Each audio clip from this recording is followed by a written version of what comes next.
Purnell, please take us away. Good morning. I would like to call to order the July 15th, 2021 meeting of the Mendocino County Planning Commission at 9:02 a.m. Effective March 27th, 2020, the Mendocino County Planning Commission meeting will be conducted virtually and not available for in-person public participation. Meetings are live streamed and available for viewing on the Mendocino County YouTube page at www.youtube.com/Mendocino County Video. In order to minimize the risk of exposure during this time of emergency, the public may participate digitally in meetings by sending comments to pbscommissions@mendocinocounty.org in lieu of personal attendance. All public comment will be made immediately available to the commissioners, staff, and the general public as they are received and processed by staff, and can be viewed as attachments to this meeting agenda at the Planning Commission agenda page. Requests for telecomment are required to be submitted prior to 7 a.m. the morning of the meeting. If you requested to speak under public expression, please call in now. Roll call, please. Commissioner Wiedemann. Here. Commissioner Pollan. Here. Commissioner Jones. Present. Commissioner Morris. Here. Chair Purnell.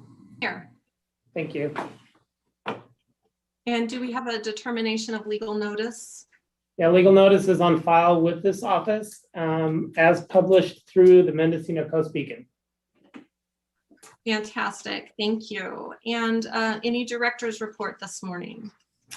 So Julia Krog, Assistant Director, and I'm just going to have two brief updates for the Commission here on two different urgency ordinances that have been adopted by the Board of Supervisors in the last couple of weeks here. So the first is urgency ordinance. It's ordinance number 4493, and I will send this out to all commissioners after the meeting here. And this relates to discretionary permit requirements regarding water usage during this time of drought emergency. So there's two different aspects that any decision-making body on a discretionary entitlement needs to consider when either approving a project and also under your review and required findings and also conditioning of that project. So any discretionary permits, there needs to be a consideration by the reviewing authority of the anticipated water use of the proposed development and imposing conditions of approval related to limiting or phasing any expansion of water use as deemed appropriate by the reviewing authority. The authority approving the discretionary entitlement is authorized as a condition of permit approval to implement water use restrictions during the term of the urgency ordinance. Such restrictions may include, but are not limited to, a temporary moratorium on any newly permitted activity until such time as the existing drought emergency is terminated by the Board of Supervisors. So this is really tied to the emergency declaration that was done by the Board of Supervisors related to the drought emergency. The second urgency ordinance was approved on Tuesday. I don't yet have the ordinance number available, but I can send the final copy that was adopted with no modifications. And that allows for the temporary installation of water storage tanks that are 5,000 gallons or less in size, and also meet the building code exemption with a 2-to-1 ratio in terms of height to depth. So those are exempt from any discretionary permitting requirements, including historical review board approval, as well as coastal development permitting. And that is for the term as well of the drought emergency. So if individuals wish to keep those improvements afterwards, they would then need to come in and obtain all proper permitting and comply with all zoning requirements, including discretionary permits. Those are the two updates I have for the Commission today, and I'm happy to answer any questions you may have on those. Looks like a question from Commissioner Wiedemann. Yes, Julia, the question on the historical district in Mendocino. So if a property owner puts up a 5,000 gallon tank, right? And the location or it is incongruent, so to speak, to the historical significance of a lot, how do you, is there any provision in this emergency kind of ordinance to, once these people put this in for the cost of putting one in and hooking it up with pumps, etc., how are you going to ask them to mitigate that? Well, so it would really be handled through, if they decide they want to keep it after the termination of the ordinance, it would be handled, if they don't come in voluntarily, then we may receive a complaint and have to handle it through our enforcement procedures. But, we also are encouraging individuals to do early application, meaning that they come in and file for those discretionary permits if they know already that they intend to want to keep it. I also, with my presentation to the board on Tuesday, am encouraging folks to reach out to our office to learn what permitting requirements may be required to keep that tank permanently. And that way they're not going to run into a scenario where maybe they build it with the reduced setback that's allowed under the urgency ordinance, and then have to pick it up and move it in order to formally permit it. So, we encourage folks to look at their zoning requirements so that way they don't encumber an additional cost if they decide to keep it in the future. Right. So is that being like published in the local papers and being good, and obviously to the radio. Yeah, I heard it on the radio this morning as well. So okay. And the other thing is, shouldn't we have those tanks screened on some way? Because it is the historical district. That is the requirement if you come in for fully permitting in the future. There's an exemption from historical review board requirements if you clad your tank in wood and also meet block coverage requirements.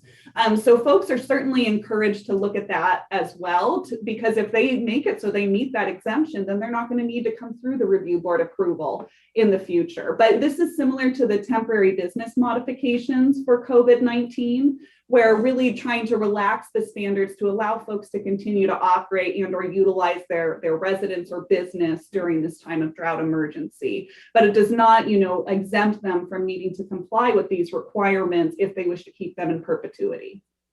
Okay, thank you. Commissioner Jones? Thank you. I think this is a great step forward for our community, and I really applaud you guys for doing it. It was a recommendation that came out of the Mendocino Climate Action Committee to the Board of Supervisors, and as part of our primary policies, I'm also on that committee, by the way, we also recommended that the Planning Commission look at its review process for installing photovoltaics. And because we're also in a climate emergency, not just a drought emergency. And I would really encourage you to do that, because the review process right now can mean that someone can spend $8,000 to get a permit to install solar on their building, which is probably about the same cost as installing solar on their building. And we really want to encourage people to be doing that in this day and age for sure, and make it a non-discretionary process where at all possible. So I'd really love to see you guys take that on. Thanks. All right.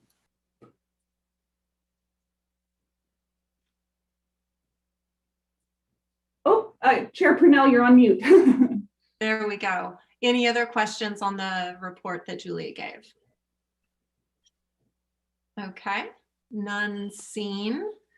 So thank you, Julia. Is there anything else? Nope, that was it. And like I said, I will email the commission those two urgency ordinances so you have them in front of you as well and can see the criteria in those. Great, thank you. Moving on then to matters from the public. The Planning Commission welcomes participation in commission meetings. This item is limited to matters under the jurisdiction of the commission that are not on the posted agenda and items which have not already been considered by the commission. No action will be taken. Individuals wishing to address the commission under public expression are welcome to do so via telecomment or email in lieu of personal attendance. Emails shall be sent to pbscommissions@mendocinocounty.org. All correspondence received will be made available on the Planning Commission agenda page. To submit public comments via telecomment, a request must have been received by 7 a.m. the morning of the meeting. And do we have any telecomment under public expression this morning? We have one person to speak. Great, let's take that person now.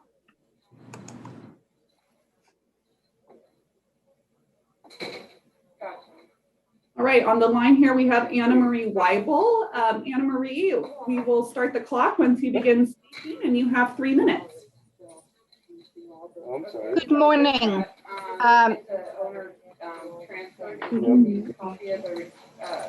Can you hear me? Do you guys have a different budget unit?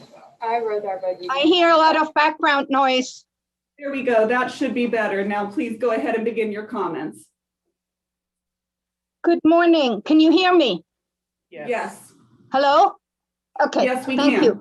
I would like to talk about an ordinance limiting vacation rentals. This is way overdue. As you received some comments for the agenda item 6A that also relate to that. In Mendocino, years ago, they created for the town of Mendocino an ordinance. And to have an ordinance as such is crucial at this point. We have people here who've lived here for over 40, 50 years who never been able to afford to buy a property, and they're in their 60s to 80-year-olds who are being evicted from their rentals so the owners can make more money by having Airbnbs and whatnot. And people who have jobs cannot find housing.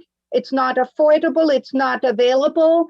And just last week, Susie Sprouts, she was called, who was selling sprouts at the farmers markets in Albion and Fort Bragg and maybe Mendocino, died. She was served a notice on Monday to remove herself from her rental. By Friday, she died. And, you know, this is maybe an extreme case, and she might have had some medical issues as well, but it's not possible for locals who want to work to find housing. So there needs to be an ordinance right away. This is unacceptable. And in terms of public participation for these hearings, they're called public hearings.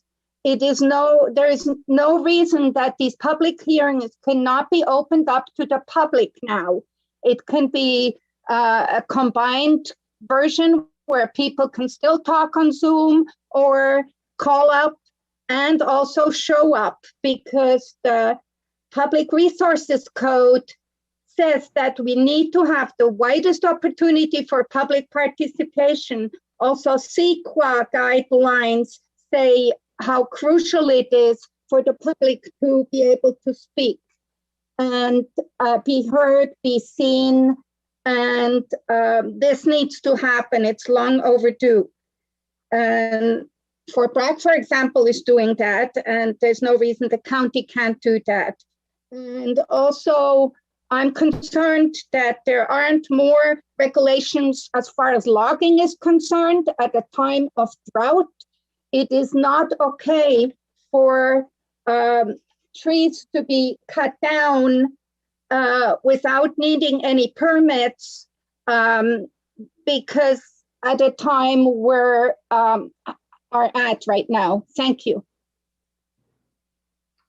All right, and that concludes public expression on today's agenda. Okay, thank you, caller, and thank you, Julia, for that. Next on our agenda is item 5, consent calendar, of which there is none. So we will move on to item 6, our regular calendar. And we have item 6A, which is number U 2021-0001. Cindy Kung, and the request is a major use permit to operate a vacation home rental in an existing single-family residence. I'll turn it over to staff for their presentation. Morning, Commissioners. Jesse Waldman, planner for Mendocino County. Thank you for your service and your time this morning. We are looking at use permit request 2021-21-0001 to operate a vacation home rental as mentioned at the parcel located at 32125 Albion Ridge G Road, which is a private road. The parcel is approximately 1.2 acres in size. It is subject to the Rural Residential Zoning District for Division 1 of the Inland Zoning Code. It's in the 5th District. The request to operate a vacation home rental or room and board short-term occupancy of this parcel is a categorical exempt per Class 1 of CEQA. Staff is recommending approval with conditions. I'm going to go over some topics in the staff report, as well as a memorandum that was prepared yesterday, and hopefully all of you have been able to see that. I do have it available to share screen if needed. So the use request is required to the use request to operate a short-term rental at this private road access parcel requires a major use permit. That's what this application is requesting. The project is located approximately 1.7 miles east of the town of Albion on the southwest corner of Albion Ridge Road and Albion Ridge G Road. Where Albion Ridge G Road, I should just call it G Road. G Road is a dirt road that serves approximately 7 acres. The existing development on the subject parcel is a 850 square foot single family residence built in 1974 with a 200 square foot detached garage built in 1969. At the time of my staff report, there was approximately 3 uncovered parking spaces along the gravel driveway on the parcel off of G Road, the private road. And at the time of my staff report being prepared, the developed portion of the parcel was surrounded by dense forest on all sides and was not visible from Albion Ridge Road, G Road, or neighboring parcels. The residence is serviced with an on-site septic system and a well. The surrounding land use and zoning, the parcel is surrounded with other similarly zoned parcels, all rural residential with single family developed residences developed with accessory uses. The project is serviced with the fire district for CAL FIRE and the Albion Little River Fire Department. It is in the Mendocino Unified School District. The project was referred out in March of 2021, where there was comments received from the Department of Transportation. They will discuss that further, as well as from the Environmental Health Department and CAL FIRE. The project, inside of the staff report under number 1 of key issues, there's a sentence that states the existing development on the property consists of a single family residence and an accessory bedroom, detached bedroom. The proposed vacation home rental would be contained within the existing single family residence, and it should be noted that that includes the detached bedroom and would be consistent with the existing residential uses of the parcel, and then therefore existent with the general plan rural residential designation, excuse me. Vacation home rentals or short-term rentals are allowed as an accessory use to operate. That's under our Mendocino County Code Regulations, Accessory Uses, Chapter 20.164. The existing single-family residence and the detached bedroom and their use as a vacation home rental for transient guests is consistent with the definition of the accessory use as a room and board as mentioned.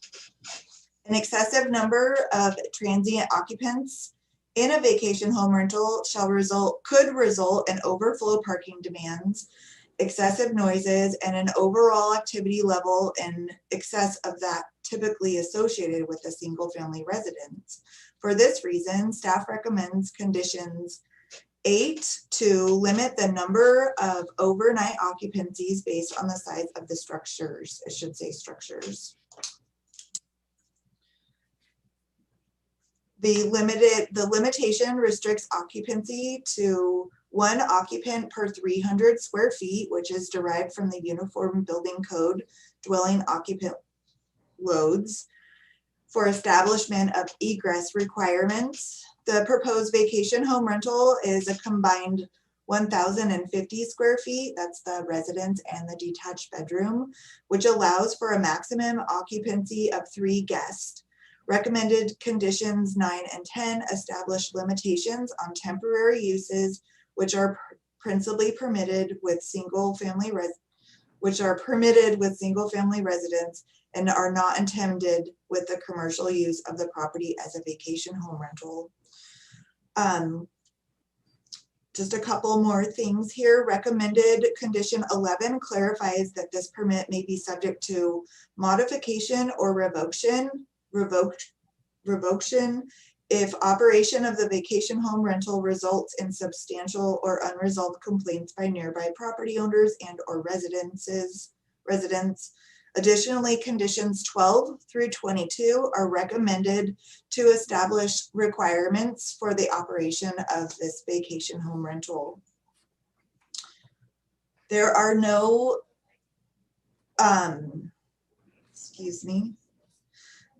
the proposed use of the vacation home rental did not request for any exterior building improvements, alterations, does not affect the density, the yard or height limitations, parking or lot coverage requirements for the zoning district, and the recommended conditions of approval.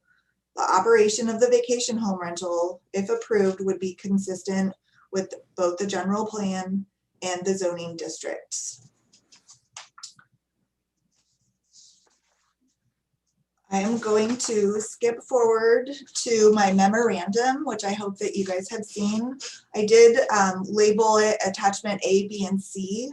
And my memorandum packet A is all comments that staff received during the initial review process of the staff report, just to have them on reference.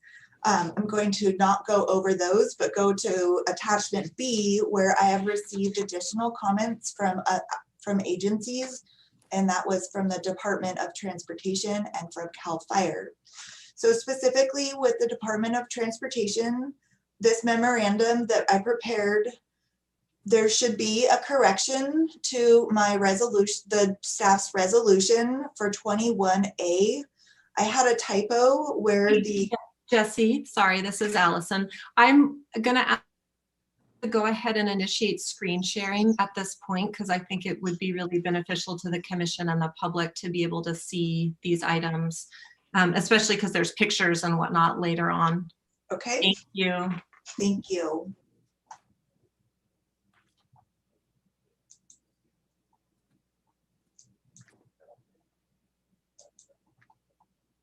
Can you see my screen? Yes, thank you.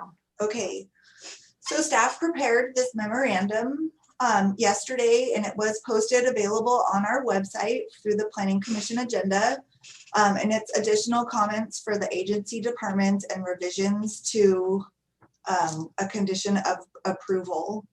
And if we were to look at this, the second paragraph of the memorandum, staff received comment from the Mendocino County Department of Transportation that there was a typo in condition 21A, where the condition was stating A51A, which was for a residential driveway approach, and it was actually supposed to be A51B for a private road approach. The comments from Department of Transportation are on, I'm going to go to it, page 7 of B, and this was as big as I could get it to to print in a PDF, so I apologize. I'm going to zoom in. And this is the email that staff received from the Department of Transportation stating that this area right here needed to be A51A. And as a service to staff and for the public, Attachment C is the Mendocino County Department of Transportation's standard driveways for private road approaches for A51B. Staff conducted a site visit yesterday specific with this in mind. I paced the driveway at edge of pavement. I have paced the driveway approximately 20 feet in to the private driveway as the standard requires. It is gravel existing right now from the edge of pavement in approximately 20 feet. The road width is consistent with this design standard, but there is not any pavement. And so if pavement is required by the Department of Transportation, that would be the change. Based on reviewing this standard, of course, we would need Department of Transportation to really solidify what needs to happen at the existing private road encroachment from the county road to the private road. And I believe I have pictures of that, and I'm going to scroll through them. And that would be on Attachment D, page 1, second figure, the encroachment of G Road at the Albion Ridge County Road. This is looking east, and as you can see, there is the edge of pavement, and there is the existing encroachment, which is approximately 30 feet in width at the pavement edge, and then it's approximately 20 feet wide, 20 feet in from the edge of pavement. And so that is all I have to say regarding the comments received from Department of Transportation. If you would like me to stop, and if you have any questions about the Department of Transportation comments, I can, or I can keep going. Any questions from commissioners? I have a question. I know we're not on the screen.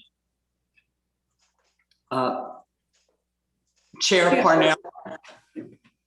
Please go ahead. Yes. The question I have for Jesse, our planner, when I add up because this is a public, what we're talking about is we're not talking about an encroachment onto the parcel. The parcel, my understanding, the width of this parcel, it's kind of a long, narrow parcel.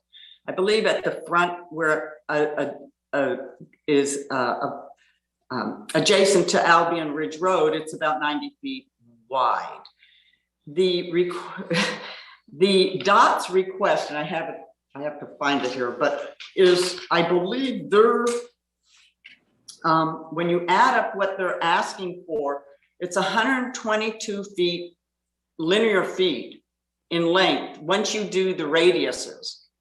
I do this. So the question I have is, when you come into the private gravel, dirt, G Road, access to these other parcels, they're requiring, my understanding, this 122 foot wide new encroachment with a culvert.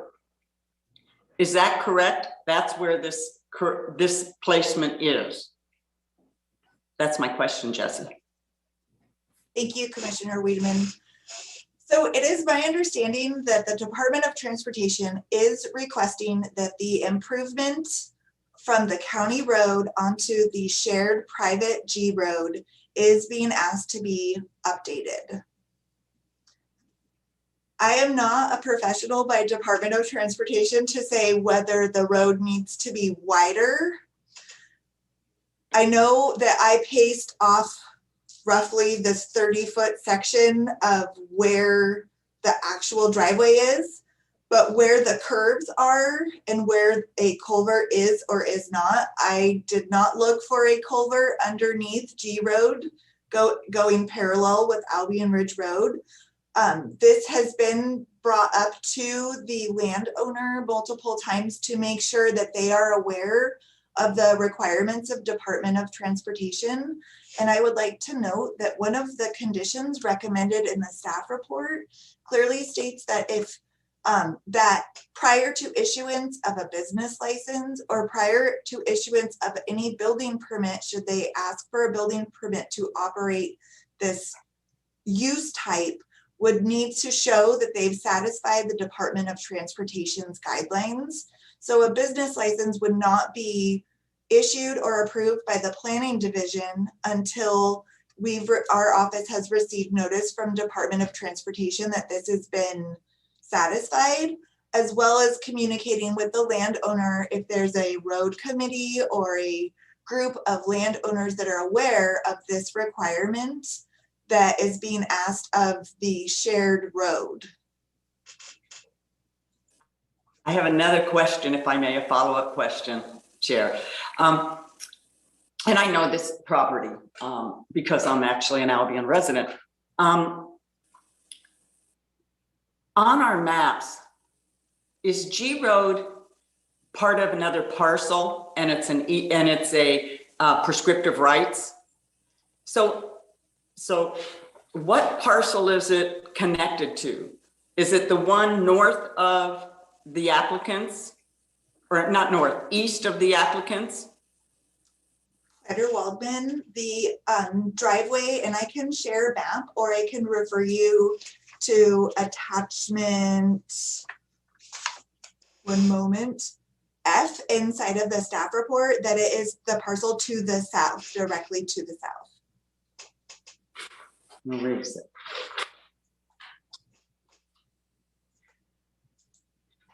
Will you show that on a map? I see where the confusion was is that because it's a private road makes me think, okay, somebody owns this property that people are driving over on this gravel road, right? And it's a prescriptive rights, or maybe it's even a deeded easement. I'm not sure it is. And that's unclear to me. So if you have a map showing that, that'd be great. So Planner Waldman here. You can see in this map, I'm going to zoom out just for a moment. This is attachment E and F both show this, but you can see the hatched area is the subject parcel, and you can see Albion Ridge Road to the north, and then you can see the flagpole parcel or flag shaped parcel with the easement of G Road that continues to the parcel through the south, as well as to the parcels beyond it. So G Road actually serves, I believe, 6 legal parcels, and there are 4 parcels beyond this parcel. There is a parcel directly east across G Road from this parcel, but all parcels go through the parcel to the south's flagpole square footage. And I'll stop sharing screen again. All right. I'm just going to continue here. So it's a flag lot. The woman who owned, or the folks who own the parcel behind flag lot, that's their property. They would have to approve any kind of improvement of this magnitude, I believe. And that's all I wanted to kind of tell my fellow commissioners some of the concerns or the complications. Thank you.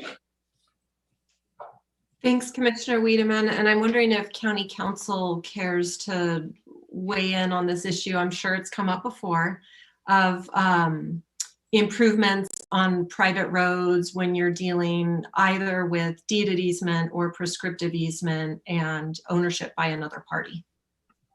So Deputy County Counsel Matthew Kudrowski, I think that's generally a fairly site-specific concern. I don't know what the exact access rights are here, if they're by deeded easement or by prescriptive rights, and the ability of one property owner who has been taking access off this roadway for however long to undertake improvements separate and apart from getting permission from other landowners, especially if it's frankly for the benefit of all other landowners. So I'd have to try and get more information to give that answer. I think that's generally an issue that's going to be between the applicant here and the property owner and any issues they have civilly between the rest of the owners of this easement and what those rights are. For the purpose of this conditional use permit, the condition is mandating that before they begin operating this as the desired vacation home rental, they have to install it. It doesn't get into how they go about doing that and what permissions they may have to get from these various owners. And if there's any concerns by that on that issue from the applicant, we can hear from the applicant. From the county's perspective, it just needs to be done and improved. Thank you for that.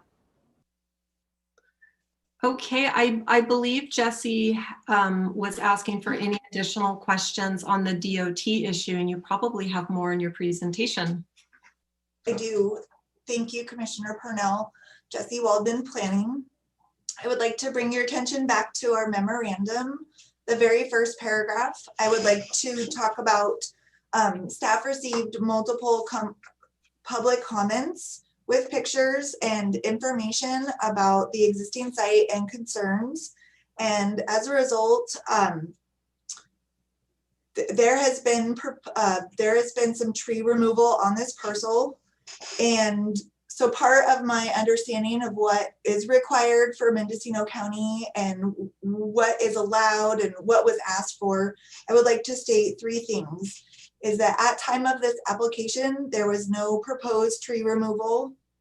When we referred the project out, we received specific comments from the CAL FIRE stating, and this is in attachment A, but it's also in attachment B on page 6 of attachment B. And I can share screen if you would like, but it says specifically the project area is located if the project is located on timberland. It is not. It would require a timber operations for the cutting and removal of timber per code. If the project design requires the removal of commercial trees per another code, and these species be utilized for commercial purposes, aka sale, barter, exchange, or trade per PRC code, then a permit must be obtained from CAL FIRE prior to the commencement of operations. That was the original response from CAL FIRE. This project did not include vegetation removal or propose vegetation removal. I did do a site visit.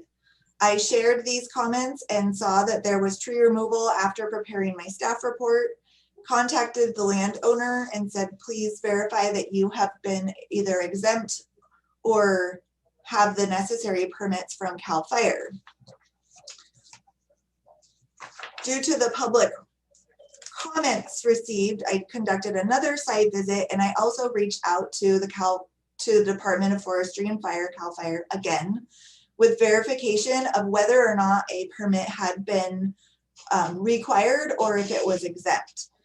And on Tuesday, July 13th, staff received additional comments from CAL FIRE, which states that their inspectors have been to the site at the time the tree removal was occurring.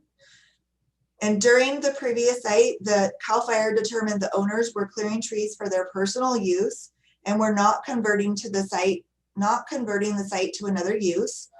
They conducted a site visit on July 13th and confirmed that no additional tree cutting had occurred from the original site visit, considering that no sale, barter, or trade of the wood has occurred and no timberland conversion is occurring, that no CAL FIRE harvest document is required. Therefore, they are saying that they are exempt from the need for a permit for the tree removal. And I just wanted to have, staff just wanted to have that on file to make sure that we're following the necessary recommendations from other agencies in our discretionary reviews. Due to discussion with CAL FIRE, Department of Transportation, and all the public comments, I do have pictures that I have prepared, and I can just go through them before I conclude my presentation. So how am I going to do that? I'm going to share screen and start right there. Thank you for your patience.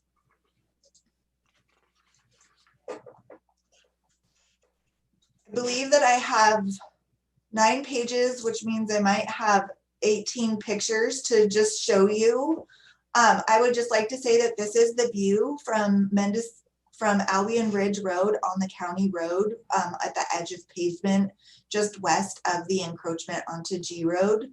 And you can see log decks. You can see that there's the single family residence. And then, as you've already seen, this is the encroachment off of Albion Ridge Road onto G Road. And this is looking south, directly south onto G Road from the edge of pavement at Albion Ridge Road. This is the first area where there is a log deck existing. It's just north of the single family residence. This is looking west off of G Road. And as you approach the existing driveway from the private road onto the private parcel, this is the view that you see. This is the existing driveway from the private road onto the private parcel. There's the single family residence. There's the detached bedroom. This is looking north towards Albion Ridge Road. This is also looking north, just another perspective where you have G Road in perspective of where you're looking. This is looking south while standing in the driveway, and you can see that their yard, they do have a narrow, thin parcel going north-south. So this is looking south. Again, looking south. This is at the back of where some trees have been removed, looking north towards the residence. This is standing on G Road. I do not know if this is at the very south portion of the property line, but I do believe that this is approximately maybe 250, 300 feet south of the existing parcel on G Road. This is walking back up G Road headed north. This is looking southwest from roughly the middle of the parcel, but looking southwest.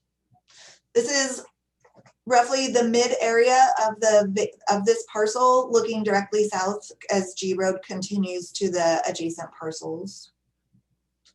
This is the west side of the existing single family residence looking north. This is just north of the single family residence looking north. If you were to squint and look further, you can actually see that there is a vehicle and a fence that are on the north side of G Road, so you can see where the county road is. This is standing west of the home in the rear yard setback area, looking towards G Road, just south of the residence. And that concludes my pictures of my site visit on yesterday, July 20 or July 14th. I'm going to stop sharing screens.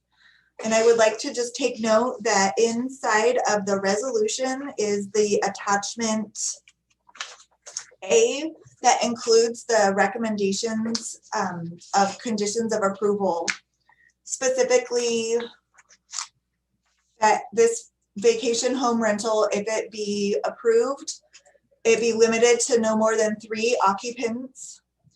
There are specific guidelines regarding no camping and no overnight occupancy and all overnight occupancy is limited to the residence and the detached bedroom, or the residence and accessory structures, that there will be no large events or special gatherings at this parcel. There are recommendations regarding noise ordinances, no fires. There is discussion about if they do a fire pit outside that it has to satisfy specific guidelines with a 10-foot circumference of clearance. The driveway at the private road to the property shall be clearly marked with sign specifications within the staff report. Inside of your resolution that you received, the condition 20, I believe there is some verbiage that is at the end of the sentence regarding the requirements from environmental health. And those are proposed to be removed in the final resolution. Sorry about that. Those are comments in the drafting. They should have been removed. And then condition 21A be revised to A51B and not A51A. This concludes my presentation. I am available for questions.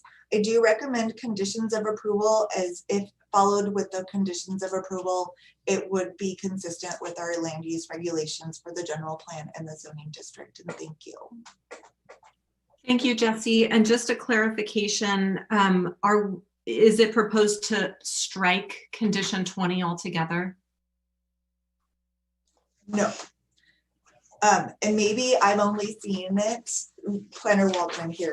The way that I see condition 20 on my prepared packet, it states, the public shall secure, the applicant shall secure all required permits for the proposed project as required by the Mendocino County Department of Environmental Health, period, bracket, JA1, bracket, JW2, bracket. The brackets, JA1, bracket, JW2 should not be a part of the final resolution. And maybe you are not seeing that, and I am only seeing that in my packet. We are seeing that. Thank you for the clarification. Any questions for Jesse from the Commissioner Jones? Yeah, Jesse, in looking at the application, it looks like the detached bedroom. I'm just interested about the status of that because it doesn't appear to comply with setbacks. It looks like it's right on the property line. And from letters, it appears that it's a perimeter pier foundation and it might have been built under Class K. And I think under Class K, you're not allowed to rent out. So if you could respond to those questions, that'd be great. Absolutely, Commissioner Jones. Jesse Waldman, planner. I would like to go back to the beginning of my staff report where I did an analysis of what structures are permitted to make sure that everything is permitted in either a legal or a legal non-conforming use. And it was determined that the detached bedroom was constructed in 1969. And this is prior to any Class K ordinance. And I'm not qualified to say if it's prior to a California building code, but I do know that it is prior to current California building code. And also with the legal non-conforming use, this proposed use is not being requested to be changed in a different intensity with the use of a detached bedroom in 1969 versus the use of a detached bedroom in 2021.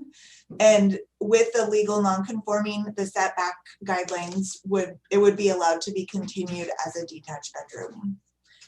And if I may just add on to Planner Waldman's commentary as well, just to let the commission know, when the business license is reviewed, it's reviewed by both our planning staff and our building staff to determine that occupancies are appropriate for the intended business at the site. So there will be an additional catch there to ensure that everything is properly up to permitted standards for building code requirements. Thank you, Krog. Any other questions from the commission? Oh, Commissioner Jones, yes. Sorry, I guess I just have a follow-on question. So in my experience, we did not consider a vacation rental identical to residential use and also considered it an intensification of use because you have more different people coming to a residence. I guess I'd like to hear a little bit more about how the county views this as what do you call it? A subordinate and incidental to the principally permitted residential use. And if you have any standards around minimum occupancy time by the primary property owner as a residential unit. And I can lead off the response to that question. So we were actually just looking at it before the meeting here. So in sort of historic interpretation throughout our department has been that any vacation home rentals in the inland side of the county are reviewed underneath our room and board requirements, which is listed as an accessory use to all residential and agricultural use types. The room and board requirements are what specifies that if you do not have the frontage on a publicly maintained road, you require this major use permit. That has been the practice of this department for many, many years. And I was just reviewing actually a memorandum from our current interim director and his previous time as director here in 2010, where this was again restated that the appropriate use for a vacation home rental on the inland area of the county is reviewed underneath the room and board standards. We do not have any standards within there that specify in terms of the limitation and on how many days per year you may be able to rent beyond just requiring that major use permit. For us, it does talk about that, the transient aspect of this is really considered to be 30 days or less type of stays or rentals. That's what makes it transient. But it is not considered a transient habitation use type, which are different use types underneath our zoning code as well. And then I'll just go a step further to also let the commission know that the board has previously directed our office to review vacation home rentals, both inland and in our coastal zone area, because in the coastal zone, there are allowed anywhere that a single family residence is allowed. And there's no stipulation about whether or not you're on a public or private road. So it's much more permissive in the coastal zone area and just requires the issuance of a business license. So that item, that priority and directive has been deferred several times by the board to subsequent fiscal years in terms of work priorities. But we are also, as you are aware, embarking on a zoning code update. So our RFP just closed for our inland zoning code update. So this will be looked at as we're going into that zoning code update as well. So there may be some revisions coming in the future. Thank you. Additional questions from the commission? Commissioner Pollan. Thank you, Chair Purnell. Planner Waldman, I just had a couple questions. One, there was a lot of concern in the public comments around fires being allowed on the site, and I was curious how the condition was arrived at that allowed for fires to occur inside a fire pit, and whether or not that is something that could be revisited at this point. Thank you, Commissioner Pollan. Jesse Waldman, planner.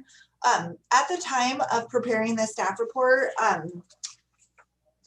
there was not the attention was not brought to fires. So this is a standard condition, I believe, as part of use permits for types of activities to occur with a vacation home rental with a room and board. And this could be a revision if needed to just omit any fire pits. I believe that the public comments concerns were about part of the tree removal and the management of how that was done. But that's just my staff's opinion of reading the comments. So specifically, condition number 15, it says no campfires other than in designated fire pits or fire rings pits. Fire ring pits will have to have a 10-foot circumference of clearance to bare mineral soil around them. And that condition is an actual standard condition if you obtain a burn permit for a 4x4x4 permit for any landowner in Mendocino County, with the exception of it being in a ring or a pit. If we are landowners and we get a burn permit from CAL FIRE or from Air Quality, we're required to have that 10-foot minimum distance of clear soil. But this is taking it a little bit further, where it would be in a contained ring or an enclosed pit. And that is open. If the commissioners feel that that should not be permitted, then we can make a revision to the proposed conditions of approval.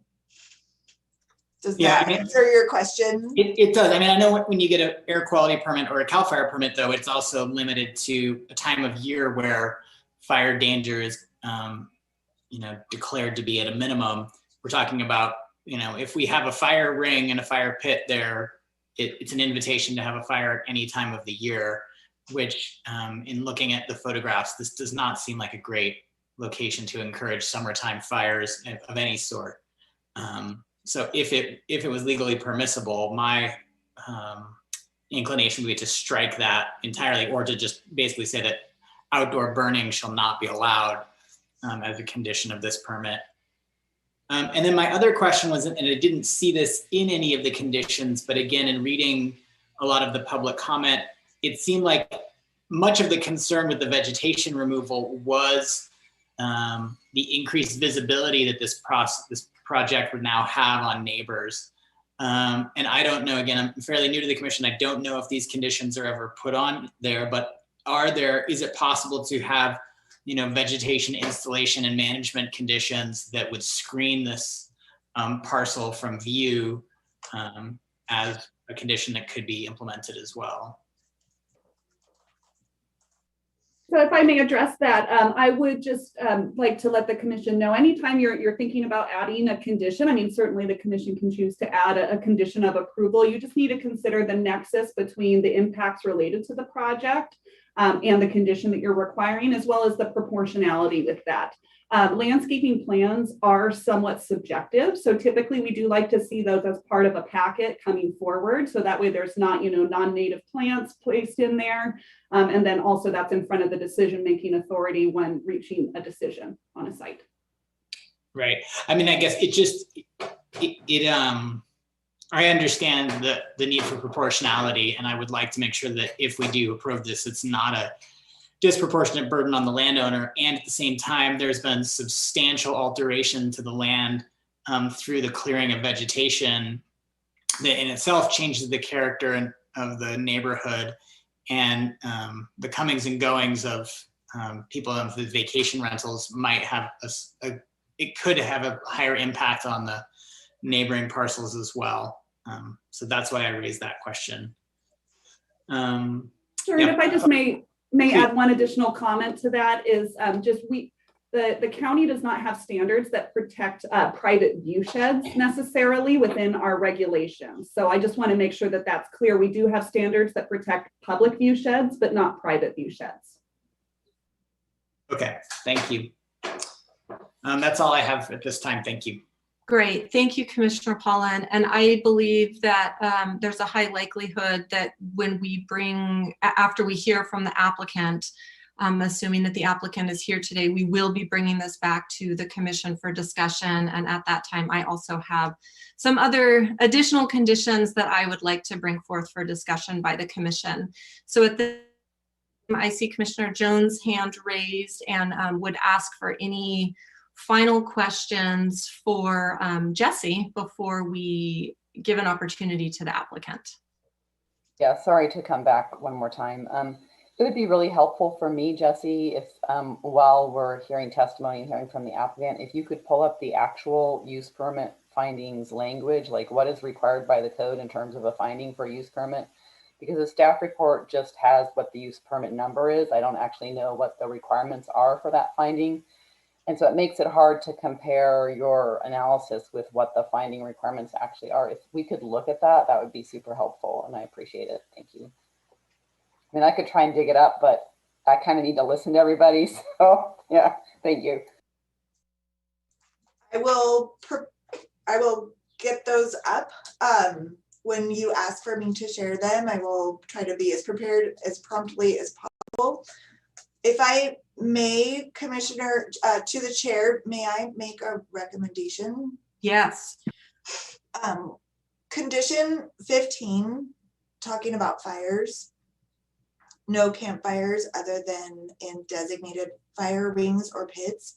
We could I'm just thinking about, we could talk about discussion about that condition so that it is limited to during use as a short-term rental, that fire pits are not permissible, where we're limiting the short-term occupants instead of the landowner or future landowners from having a fire pit with the design standards of a backyard warming fire.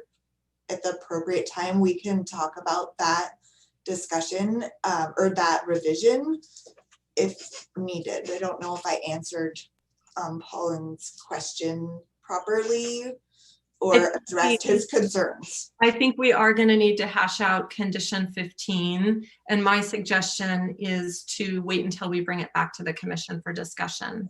Okay, thank you. I'll prepare the findings codes. Wonderful. And do you want to do that now, or should we go to the applicant first and then back to you? Please go to the applicant so I can prepare visual resources for you. Got it. You got it. Okay. Before we give the applicant a chance to make a statement, are there any other questions on the presentation? All right, seeing none, let's go to, do we have her here today? Yes, we have Cindy here available on the line. So our helpful staff here is going to help me bring them over. And then Angie, if you're able to share, well, actually, we won't need a timer for this one. This will be the applicant. So Cindy, when you are ready, please go ahead and unmute yourself and state your name for the record.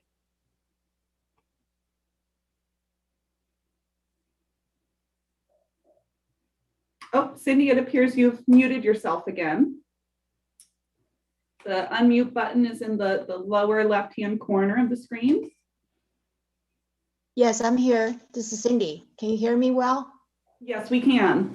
Okay. All right. Thank you for having me here today.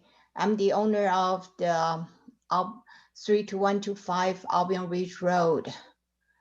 And I have read all the comments from the neighbors and whoever on the website, and I fully understand their concerns.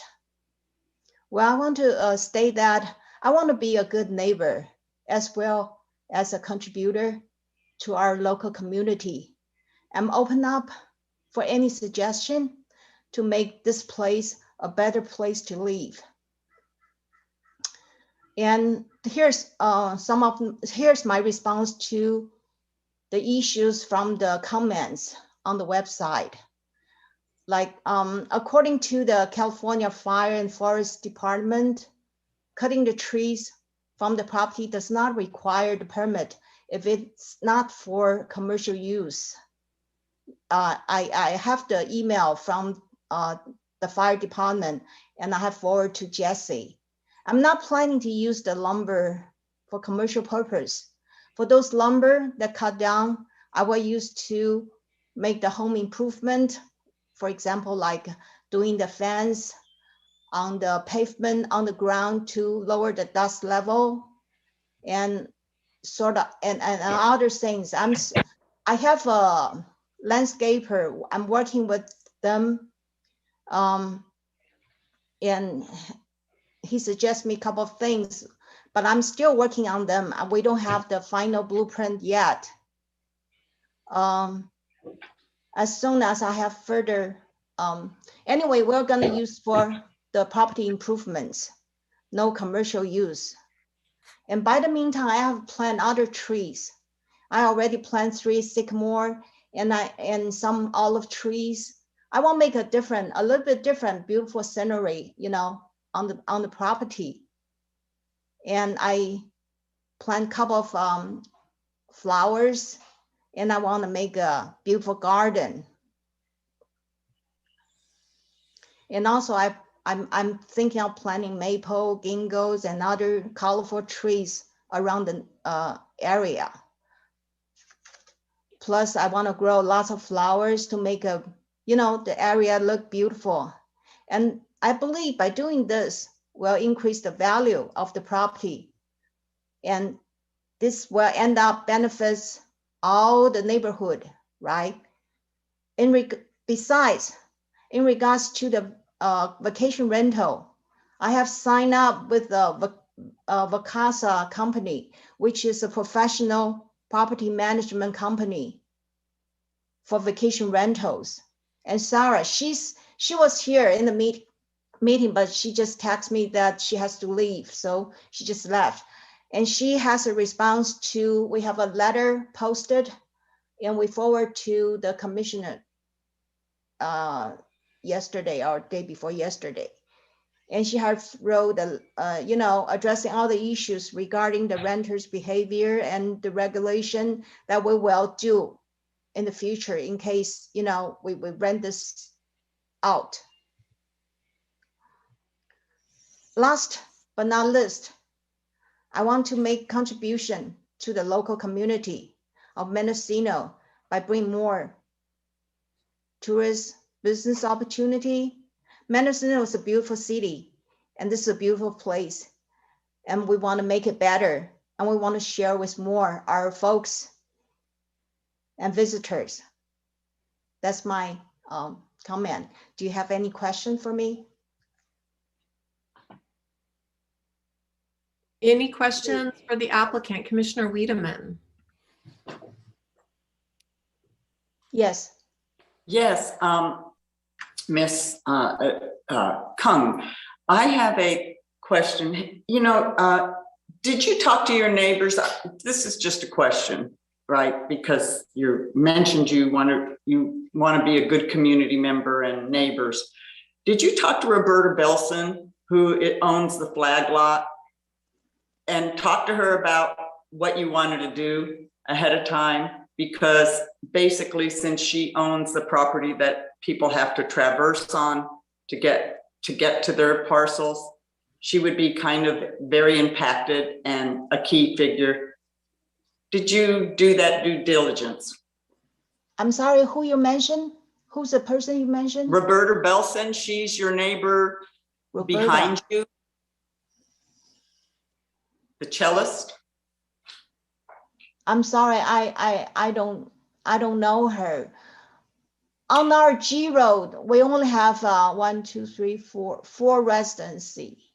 Okay, right. The person live cross the G Road. They're vacation owners too. I hardly see them. The only person I talk to is Judy Frank. She's the only one live on the street. Yeah, I talked to her.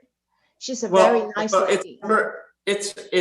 I'm asking the person who owns the flag lot. It's Roberta Belson, but I think you answered me. And I think the person across the street is a full-time renter for many years on right across.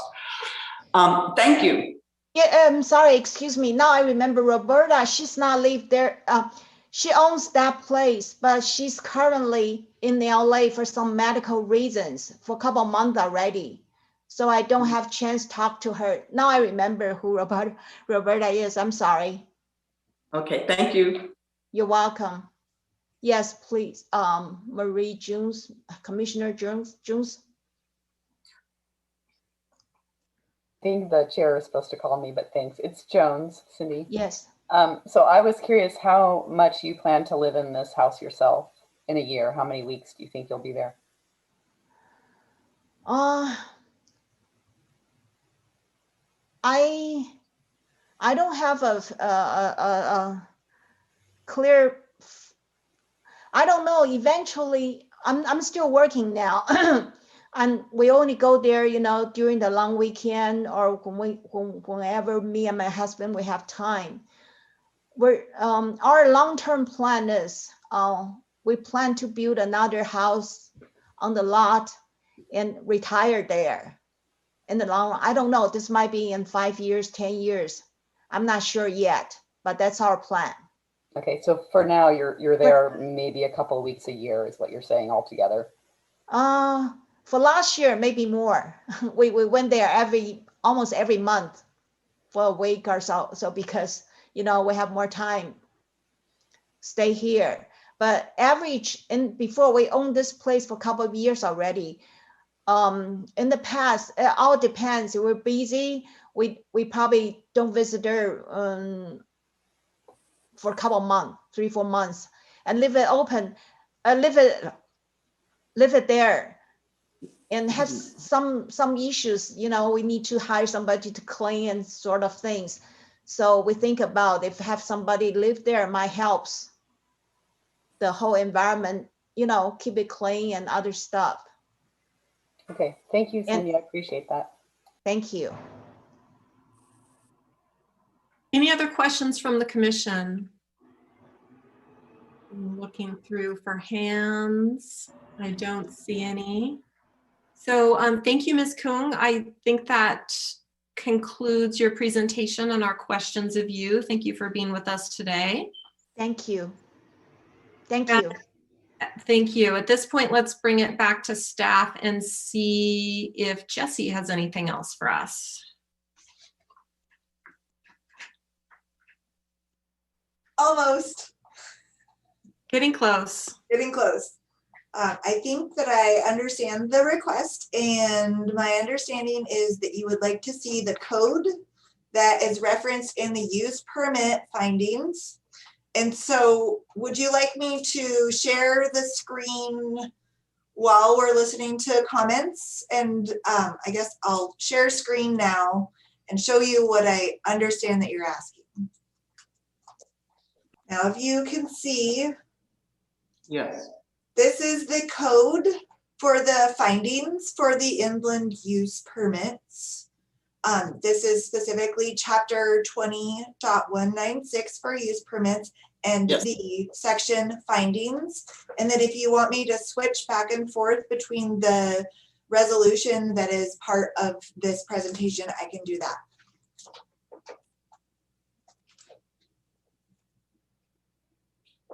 Right.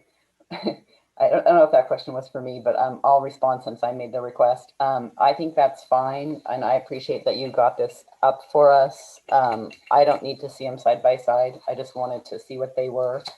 And maybe in the future, I don't know if it's too much to ask or not, but we could actually have a quotation of the required findings for a use permit as well as the analysis and the staff report, because that's the only way as commissioners we can really look at your arguments and see if they are correct with regards to the findings. I think it's very important for commissioners to know exactly what the findings are, because that is the purview under which you grant or deny a use permit, whether or not the project complies with those findings. So it'd be really great in the future if we could have those actually listed in the staff report. And I'm sure after I'm here for longer, I'll know them off the top of my head, but in this case, I just didn't.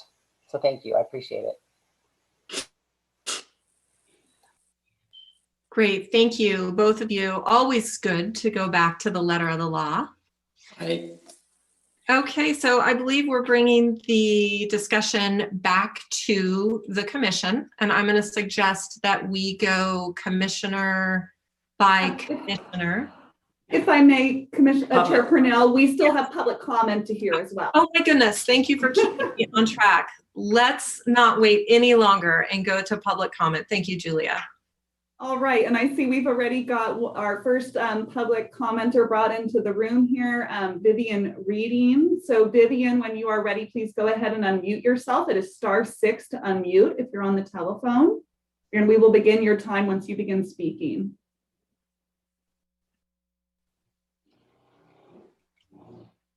And Vivian, we're still not able to hear you. So it is *6 to unmute your telephone.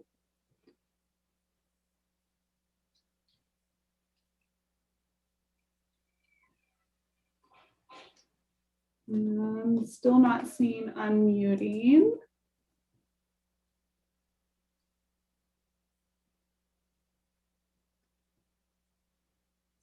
So again, Vivian, that's there we go. Now we can hear you. Please begin when you're ready. Okay, thank you. I would like to see the decision on the issue of granting a use permit for a vacation rental for these people at least postponed, if not denied. I'm under the impression that when this area was developed for residential homes, there may have been some bylaws stipulating how the roads were to be maintained, how the properties were were to be maintained, how the homes were to be built. I was just wondering, you know, is there any, is it possible to have more time to research that? I'm not able to, I was trying to catch up with one of the individuals, and I'm not even sure he's still alive, that was the son to a mother that approached the, or purchased our property. And just for my own knowledge, if not for anything else, but I haven't been able to locate any information with regard to bylaws. My husband and I purchased this property on 2013, and which is across the road from the proposed vacation rental property. And we purchased it for the purpose of having a retreat away from our busy lives. In the past, we've experienced theft on our properties. We've had trash put on our properties, dropped on our properties. It's unfortunate when people are vacationing, but they seem to care less about other people's property. This is not what we expected when we purchased our property, and this is not what we're looking forward to.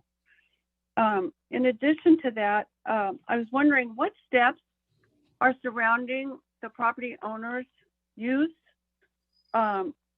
if they discover that they're in a violation of something. That's been part of the reason for issuing the permit. How do we resolve issues if they're in violation? I don't want to get into a big thing of who says, she says, he says, whatever. I was just wondering, you know, if they were interested in purchasing property on the coast for use as a rental, why do it in a residential area? I don't understand that. So I really respectfully and strongly urge you to not issue a vacation home rental permit.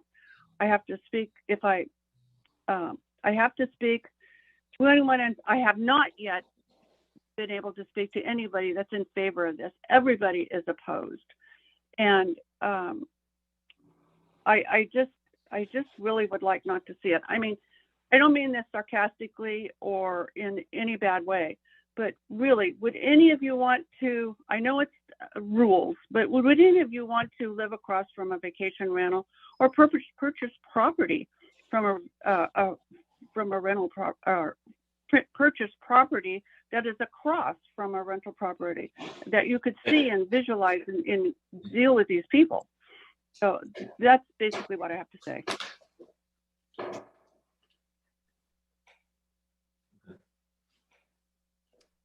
Julia, I believe you're Sorry, muted. I was on mute. Thank you, Vivian. And next up, we have Anna Marie Weibel. Anna Marie, we've just given you that ability to talk. So go, yep, perfect. Unmute and state your name for the record. We'll start your time once you begin speaking. Hi. As you have read, there's a lot of issues in terms of fire, water, noise, privacy, animals, children, the whole neighborhood. And I submitted extensive comments, but because of the time issue, I just want to focus on the resolution. It says that this would have no significant effect on the environment and therefore exempt with CEQA under Class 1. I absolutely disagree with this statement, and if at the very least it needs a mitigated negative declaration. We had no information. There's not even a mention of the creek that is going right along G Road and then ends up crossing somewhere between Roberta Belson's place and the Kung's property, and the effect on the water just from logging and whatnot. Shouldn't be accessory use in a residential neighborhood, and it's right next to the coastal commission, so the coastal zone. So just because it's a few feet over or whatnot, doesn't make it any better. It should not be in a residential property.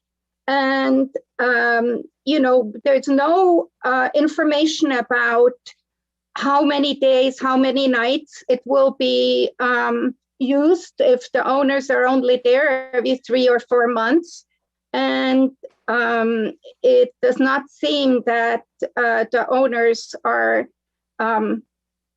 respectful of anything that has happened, at least so far. So it's hard to agree, feel that they will be in the future. It does alter the character of the area. And so that is not applicable. And it's not negligible or no expansion of the use. And the design, the site is labeled wrong as far as the scale is concerned, so it shouldn't be based on that. There were no comments received for the initial application. And even though we're talking about high fire hazard, critical water areas, a pygmy soil, which covers at least half of the property, and just because it's not in the coastal area doesn't mean it's not pygmy and shouldn't be protected. And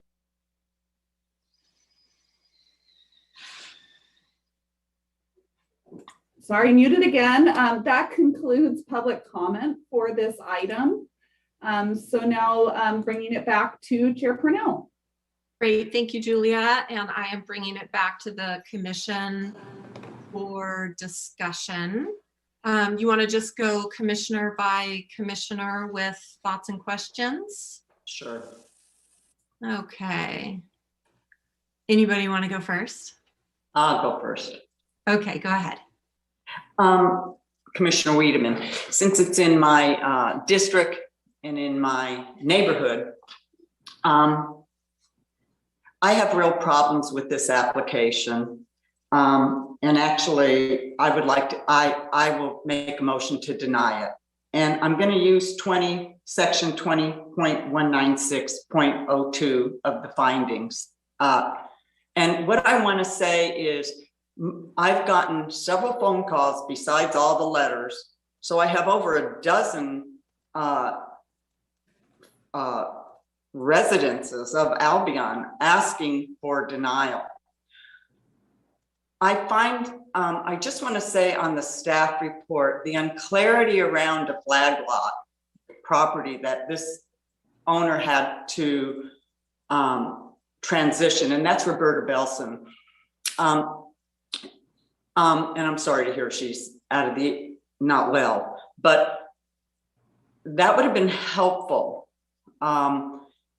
because it gets into that critical area. Why this is a major use permit is because this property does not have an encroachment from the county road.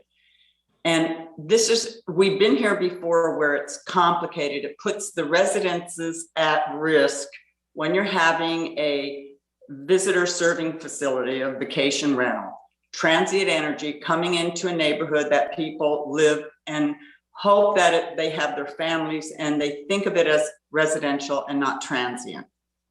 So I will make findings to deny this project. And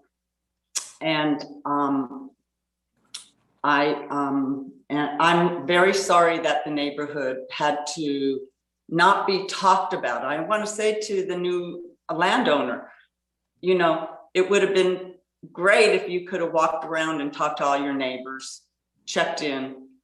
That would have been probably helpful to you in the process. So I pass with that.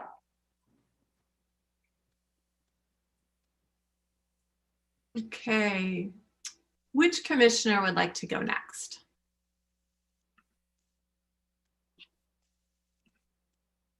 Marie Jones. Yes, also a COSTI supervisorial appointee. I think as the Planning Commission, it's our obligation to interpret the zoning code, and that is why we're here, and to interpret it with regards to how it's applied to specific projects and projects more generally. I'm very uncomfortable with a definition of a transient hotel or bed and breakfast type use as being considered subordinate and incidental to a principally established residential use of the property when the residential use of the property is less than half time. I think the problem with this situation that we have in Mendocino County is we have a tremendous housing crisis, and we're essentially allowing hotel occupancies into residential neighborhoods, which is vastly increasing housing in two ways. One, it increases the amount that people who want second units are willing to pay because they can rent it out and make a lot of money doing that in order to cover the mortgage, which drives up housing costs and results in many of our low-income residents not being able to rent a place because it's much more profitable, frankly, to rent to people who are coming here as visitors than it is to rent to residents.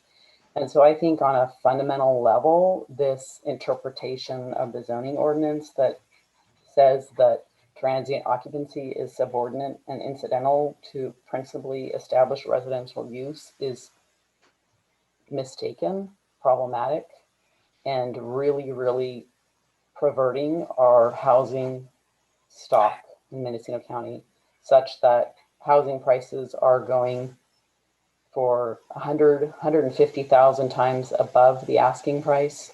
And nobody can find a rental. People who are moving here to be nurses and doctors can't find rentals. And so I feel this is a big issue, and that would be a reason for me to deny this permit. If we wanted to place a special condition on it that the property owner would need to live in the house or not rent it for 50% of the time, I would be comfortable approving it.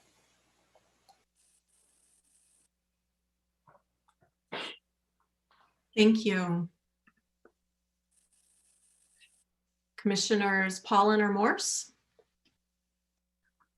Well, I also have some concerns about this application and some concerns generally as Commissioner Jones raised and Commissioner Wiedemann about housing stock in general in the county. Unfortunately, I don't personally feel that it's our role as the Planning Commission to approve or deny an individual project based upon those larger considerations. If there is an appetite, a political appetite for a restriction on vacation rentals, I think that needs to be accomplished on a more county-wide basis. And it feels unfair to the applicant to impose that on this particular project. That being said, if we were to approve this project, I would be very concerned about changing some of the conditions that are imposed on it, particularly around fire. I think that if a fire ring were be put in place, it invites fire to occur, and the ability for oversight from a distant landlord is pretty much non-existent. And given the high fire severity and the high wooded nature of this project, I wouldn't want to see that happen. I mean, from what I heard from County Council is that it seems like if we were to approve this, it is not necessarily the case that a vacation rental would be all the way permitted, and that there's still considerable work to be done with the adjoining property owners on getting the road up to standard that would be required. So I don't want to punt on this one and say that it's not going to happen anyway, because it's going to get snagged further down the road. But I want to flag that for the public, that even if we approve this today, that it's not a done deal, it seems like. Yeah, I guess just the other concern that I raised earlier is about and I know that the county doesn't have the requirement for preserving private view sheds, but in terms of not being detrimental to the overall character of the neighborhood, which is one of the findings that we would have to make, it does seem as if the landowner's election to remove a dramatic number of trees on the property, which has been stated for a non-commercial purpose, but it it somewhat begs credulity to believe that, given the volume of timber that was felled, that's all going to actually be used on site. So it's hard to understate the impact on the neighborhood of the conversion that's already occurred, and it's hard to want to reward further conversion to occur given that impact. But I am a sort of torn on whether I would vote to approve or deny this particular one. And again, if it was to be approved, it would be with some additional considerations on the conditions. Commissioner Morse. Yes, I guess it's my turn. Good morning, everyone. So I would join in Commissioner Pollin's comments. I don't think it is the Commission's place to bear the burden of our housing crisis upon Ms. Kung. I'm a city girl. The city's my district. I feel for Commissioner Jones and Commissioner Wiedemann, and I value their opinion about the area because they definitely know more about it than I do. If we do approve the project, I too have great concerns about the fire hazard, and I liked what Ms. Waldman said about having, fire restrictions, like no fires between the months, June and November, just during the fire season. I'm an avid Airbnb person, a vacation rental person everywhere I go. I do have some concerns that law enforcement is very far from the project. So any kind of emergency response to the property would take a significant amount of time. If the noise were too loud after the 10 p.m. hour, or if a fire did break out, or, all kinds of various things go wrong with Airbnbs and vacation rentals. That having been said, could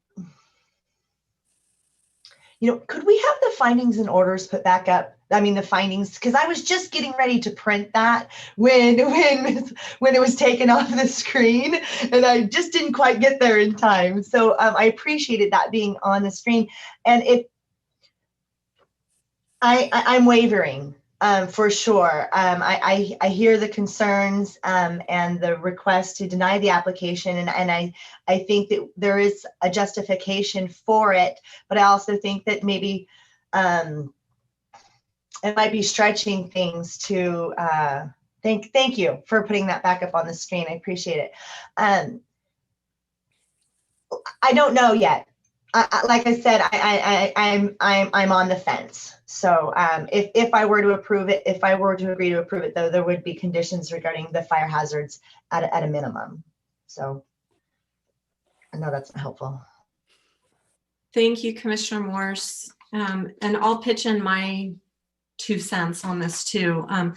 This is not the first or the 5th or the 10th time that a vacation rental use permit has come before the commission, and we have felt the utter lack of a comprehensive and modern zoning ordinance to effectively deal with this issue.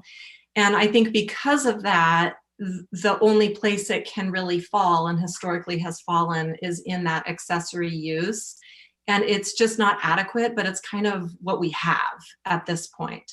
So we're not in an ideal position. I'm very happy to hear that.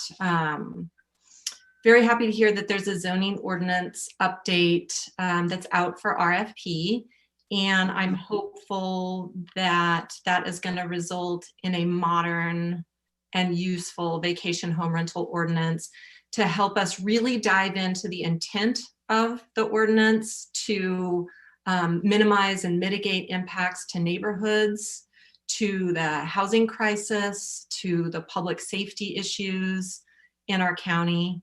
And I also hope that the Planning Commission will have adequate time to review and comment on that ordinance because it is so important. So with that said, we're not in an ideal situation today, and I don't feel that we can take that lack of an ordinance and all of those issues out on the applicant today.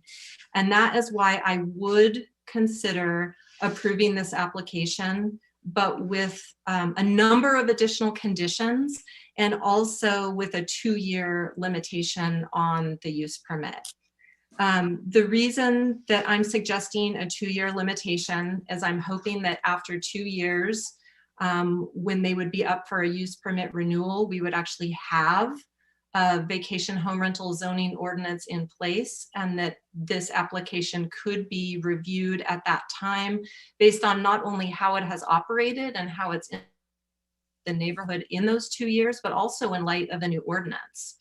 I think 2 years would also give the neighborhood a time to see, you know, how it's going for everybody. Now, in terms of the additional conditions that I would like to see, bear with me.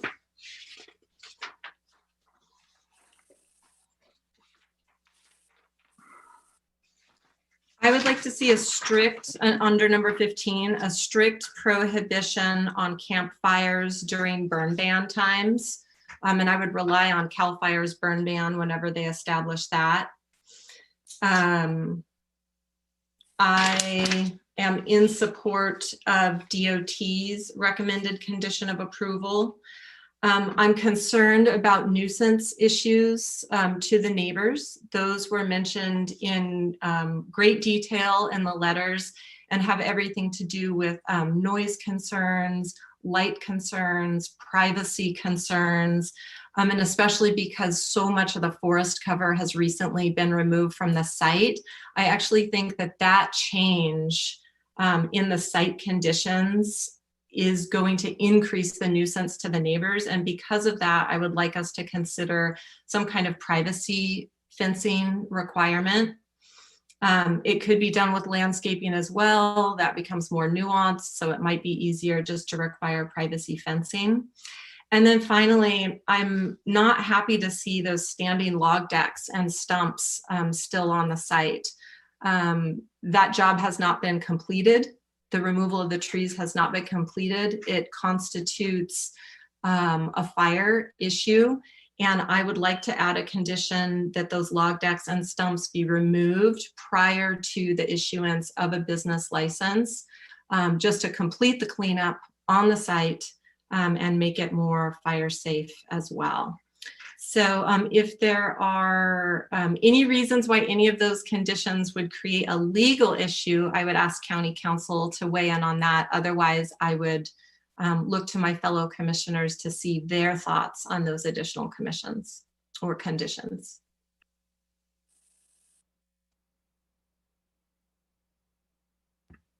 Commissioner Wiedemann. The one thing still in discussion,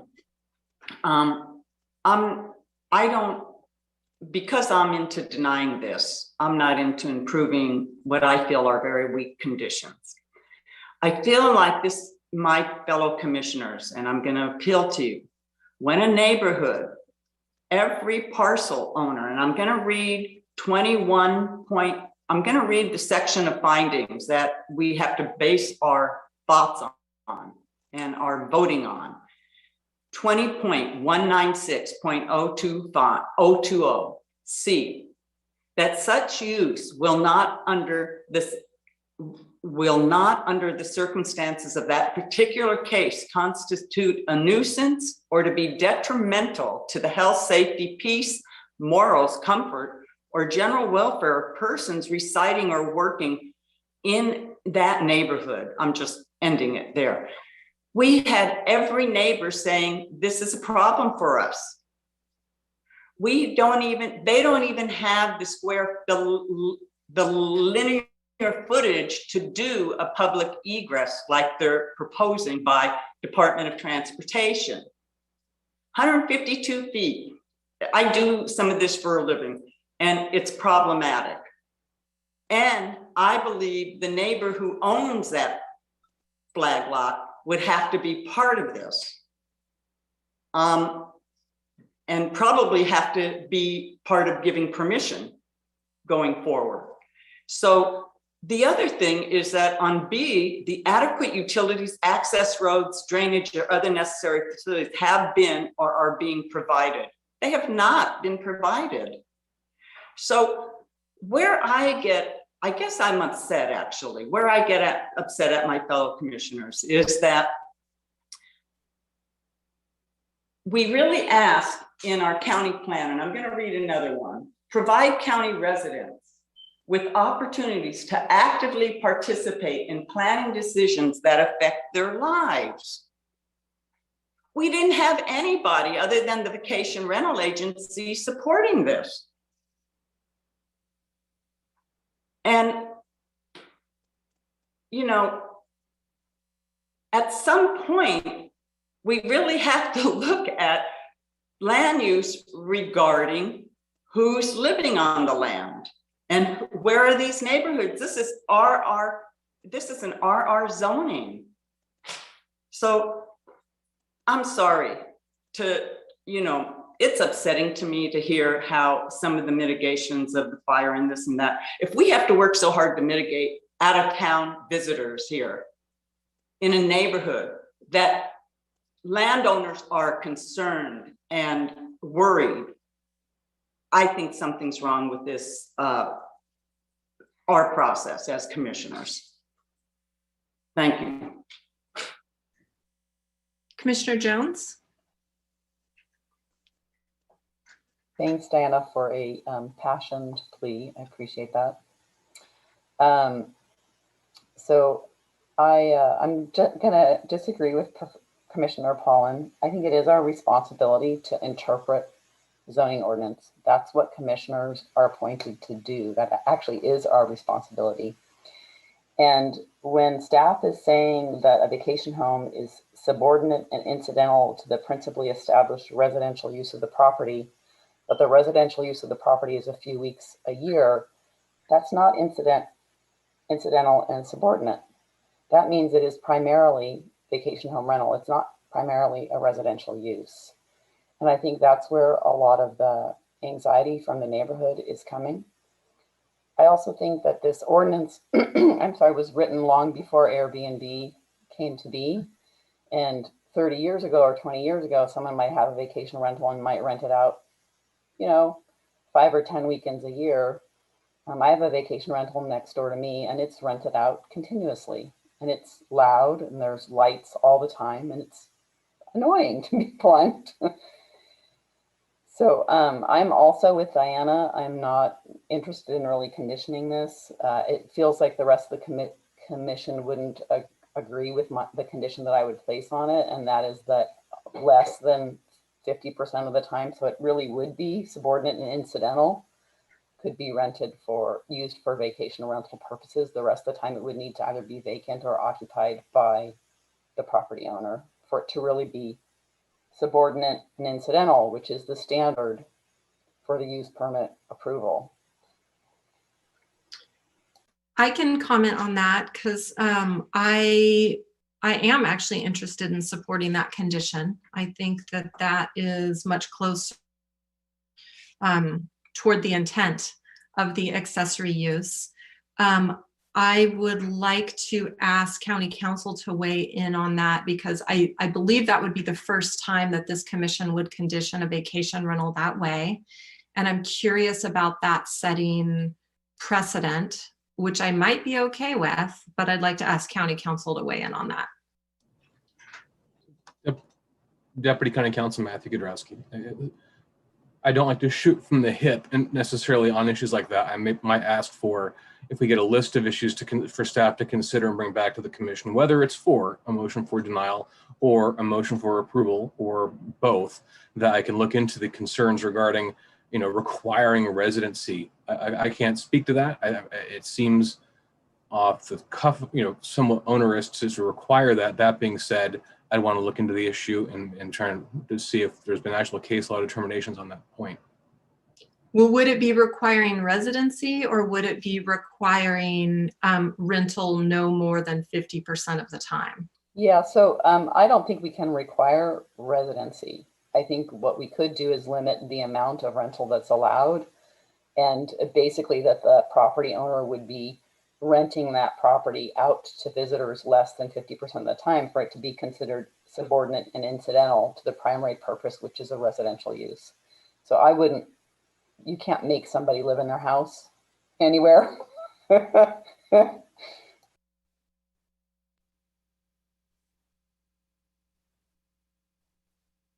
Okay, thank you. Commissioner Wiedemann. The problem with that is who monitors these things? You know, and we've been here before. Who monitors, you know, when these kind of like overlays of restrictions, right? Are we putting the burden of proof on the neighbors? Are we putting, you know, we don't have anything in place. We have one land use enforcement agency on the coast, period, right now. Maybe there's more now, but I think there's only one. And they can't even deal with all the infractions.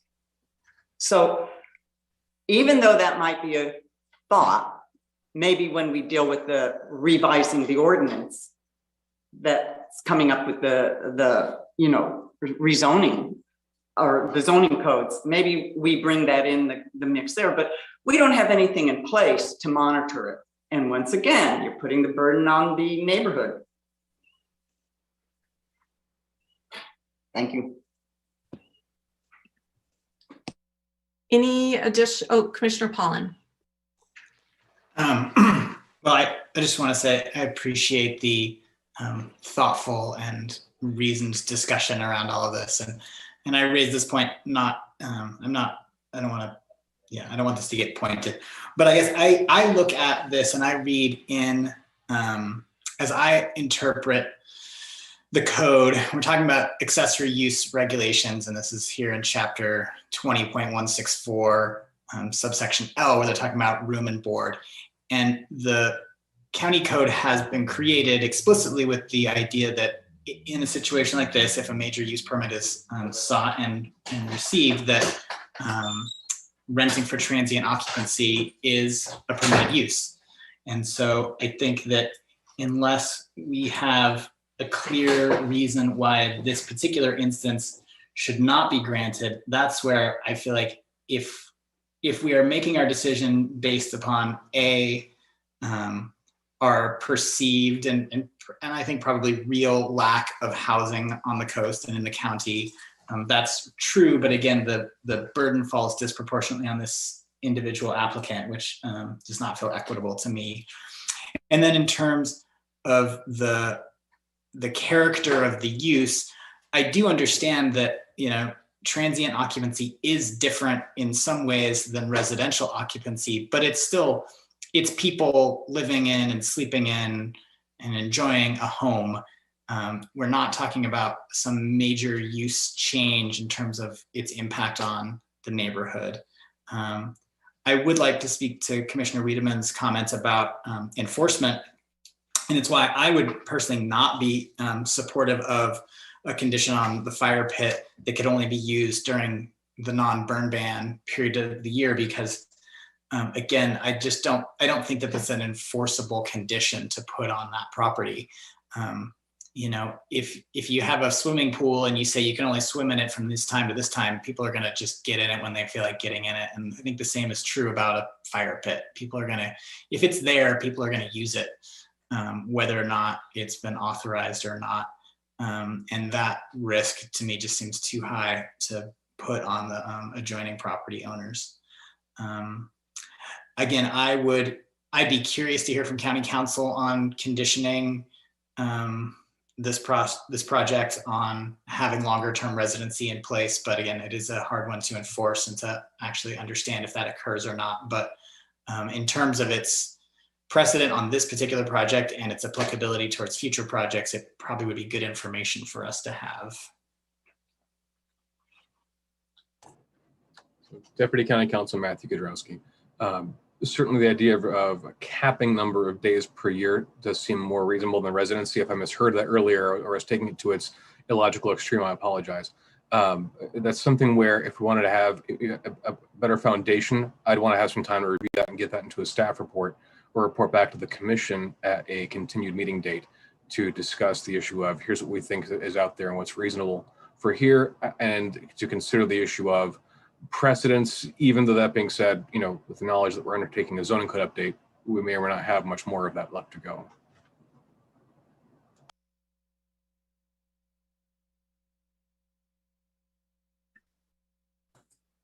If it's helpful to the commission too, I can add, I know there's been a lot of discussion about transient habitation and whether or not it's appropriate for the rural residential area as well too. So I just want the commission to be aware that the rural residential zoning classification does actually allow a transient habitation lodging limited use type with a major use permit, similar to the process that's being undergone here. That's a different use type than room and board, which is the accessory use type. That's just for your knowledge.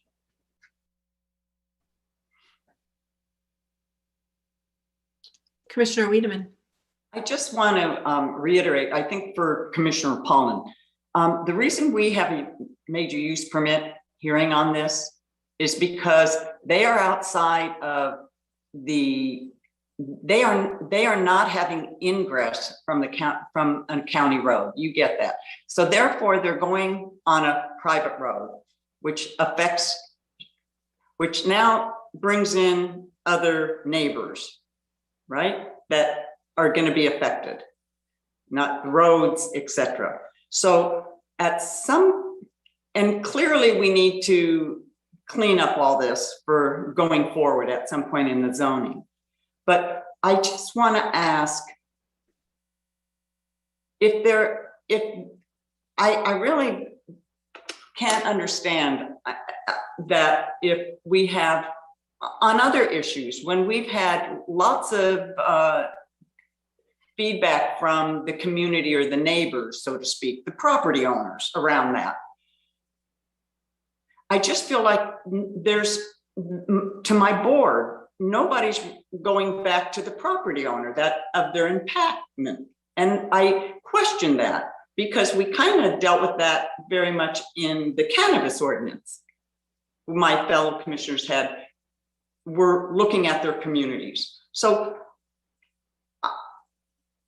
I kind of come up drawing a question to when do you take in community neighborhood information? And when do you put some value to weight to it? This one to me is simple. Thank you. May I respond, Chair Purnell? Yes. Commissioner Wiedemann, I appreciate that comment. And I agree that we need to incorporate community and neighborhood comment. It is a subjective line when that line has been crossed. And obviously in many projects, there's going to be objection from neighboring property owners. Change is hard. People want things to stay the way that they are. I refer back to a matter that the commission heard only last month, the subdivision of a parcel there in Casper, and there was near universal opposition from adjoining property owners to that. And yet at the same time, we felt that the conditions were met and it was legally permissible, and the commission voted to approve that subdivision.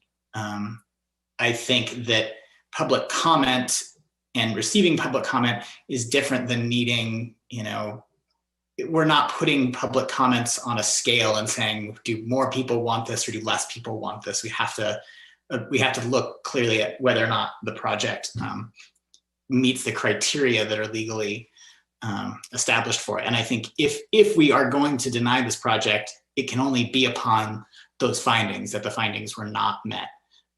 It can't be based upon universal outcry of the neighborhood, even though those comments and those concerns are valid and understandable. I think we have to base it on the facts that are in front of us. So that's where I come down on that particular question. I do want to honor that the neighbors have concerns about this, and that if we are going to approve it, we do all that we can to condition its approval in a way that mitigates those impacts.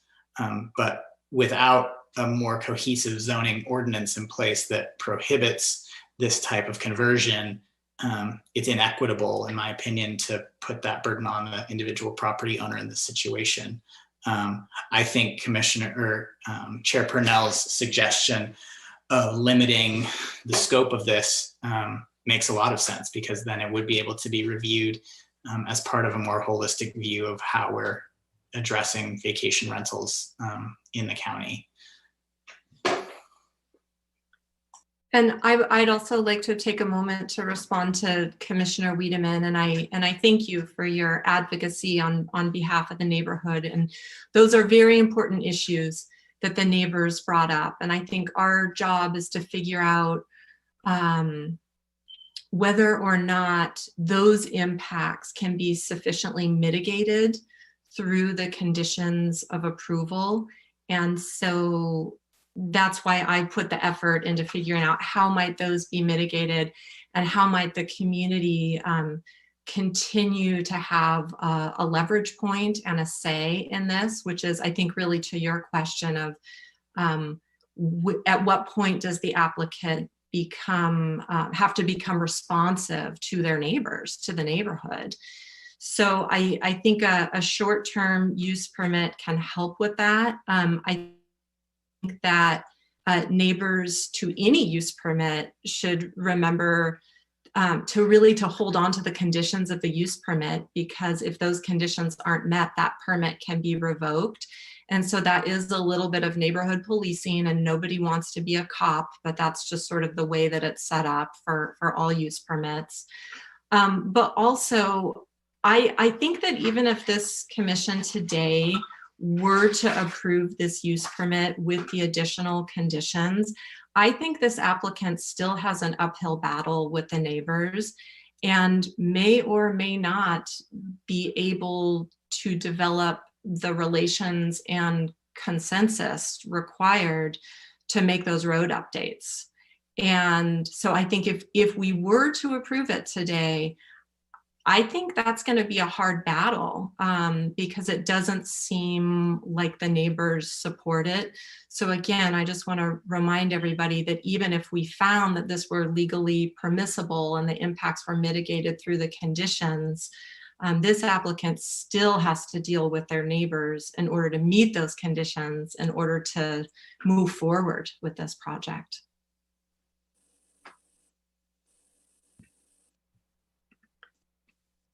Any other comments from other commissioners?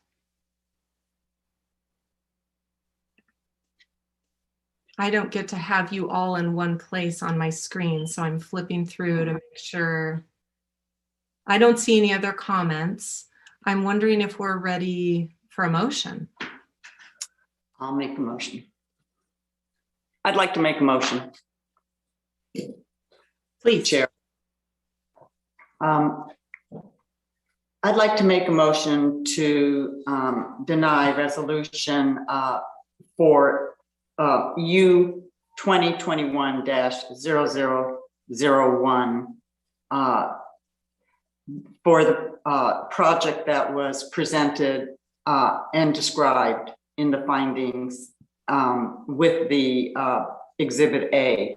And why I'm denying it, I'm using the following findings. I'm going to be pulling from the general plan, and it's 2-3F, providing county residents with opportunities to actively participate in planning decisions that affect their lives. I don't feel that was really met. Number 2, I want to add 20.196.020 finding. B, I don't believe ingress is not adequate down a dirt road, and that I don't believe that this application can meet the road requirement. And number C, this particular case, and I could read it on 21.96, it kind of flipped away from me, hold on. Regarding, let me grab this back, bear with me.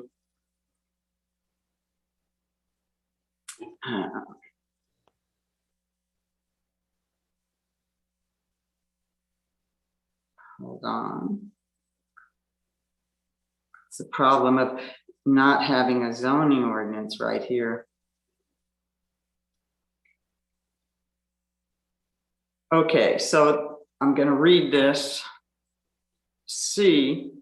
I believe that this project would constitute a nuisance and detriment to the health, safety, peace, moral comfort, and general welfare of persons residing or working or passing through this neighborhood and to the residents. You can continue reading C. So that's my motion. Deputy County Counsel Matthew Godrowski, just on a point of order, I'd like to ask that be a tentative motion, because if that is approved, we'd like to, staff would need to then come back, put that in writing. These findings have to be made in writing, so we'd come back at a later date to vote on that language.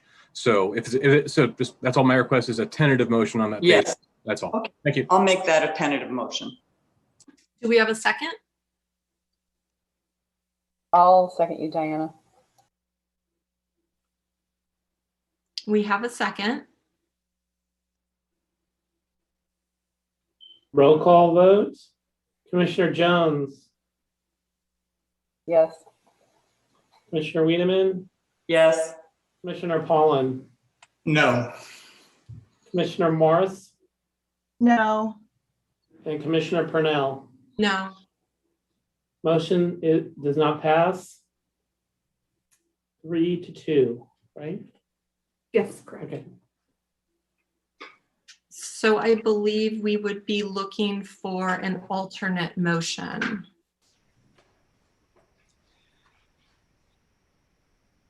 I'd be open to making a motion, but I don't know that I have captured all of the changes that you suggested, Commissioner Purnell, or that we have a final list of changes to the conditions that would need to be included in a motion.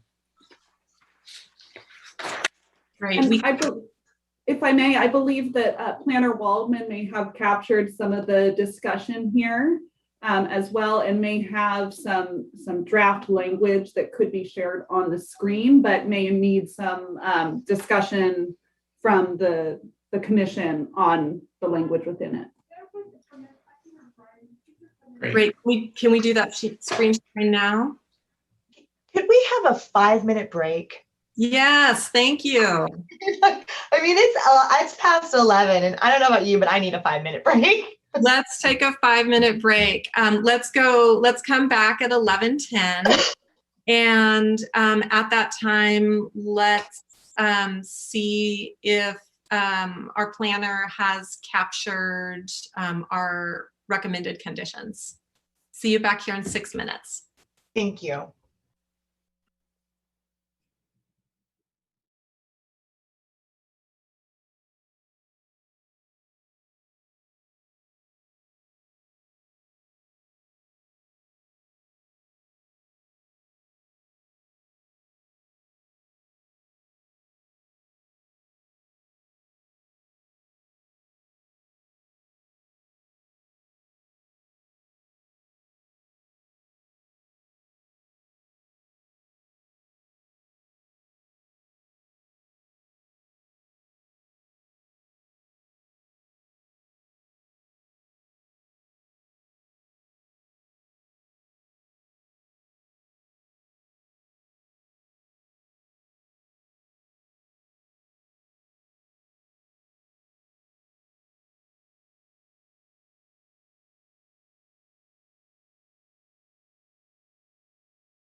which of the additional conditions had been captured by staff? So, and Chair Purnell, what I'm thinking is, I was just looking at the sort of tentative revisions that Planner Waldman was working on for the resolution. And my suggestion is going to be that she actually summarize the various conditions that she heard, because depending which route the commission may like to go on some of those conditions, we may request a continuance to ensure that council, for one, has a chance to review. And then additionally, say the commission is interested in seeing landscaping. As I said earlier in the meeting, that really should be part of the packet that's reviewed and presented to the commission, so it becomes part of the record. Thank you. So, so I think with that, I'll turn it over to Planner Waldman, and if you can go ahead and summarize the conditions that you had captured. Thank you, Commissioners. Planner Waldman, Mendocino County. To summarize, I would like to state condition 15 could be rewritten to say no campfires, including in designated fire pits or fire rings. Excuse me, I'm going to start over. No campfires, including in designated fire rings and pits, shall be permitted during the operation of short-term overnight occupancy of the vacation home rental period. That would omit the last sentence of condition 15 and strike through. As stated, 21A would be revised to state, for the record, 21A, construct a private road approach onto Albion Ridge Road, CR 402, County Road, from Albion Ridge G Road South private in accordance with Mendocino County Road and Development Standards number A51B, or as modified by applicant and approved by Department of Transportation staff during a field review, to be paved with asphalt, concrete, or comparable surfaces to the adjacent road. Concrete driveways would not be permitted. And staff is recommending the following 4 tentative conditions: is that prior to issuance of a building permit, prior to approval of a business license or issuance of a building permit associated with the use permit, the property owner shall furnish evidence of screening and or landscaping as approved by the Planning Division of the Department of Planning and Building Services in conjunction with order of the Planning Commission or the Board of Supervisors.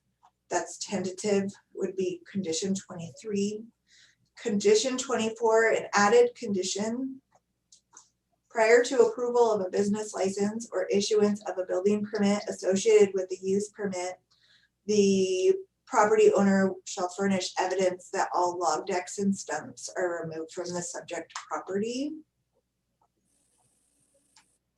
25, the use of the property as a vacation home rental shall be limited to less than 50% of the year, meaning 26 rental agreements, 26 weekends of the year.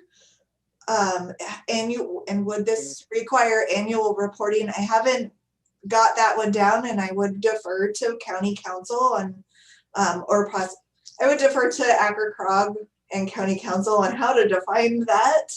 And we may request a continuance to be able to get direction from County Council on how to properly limit the number of vacation home rental per year on one parcel. And then last condition I would recommend is that a renewal of this use permit would be required every 2 years from the issuance date of the original use permit. Based on these draft conditions, I would recommend that we get your direction and then request a continuance to get more specific direction from County Council. Do you have any questions? Thank you, Planner Waldman, for capturing all of that. I'm realizing that there is a modification to one of the conditions that I neglected to mention as of yet, and that would be a modification to condition 13, which has to do with parking. It currently reads, parking shall be permitted only in designated parking areas accessed from the driveway. No parking shall occur on Albion Ridge G Road private. I would like to see this parking limited to 2 vehicles. That was mentioned in the Vacasa letter, but I would like that to be a condition of this permit as well. And that, I think it's obvious, but that is also to minimize neighborhood impacts. Even if they're not out on the shared road, if a driveway is full of all kinds of vehicles, it can increase nuisance factors.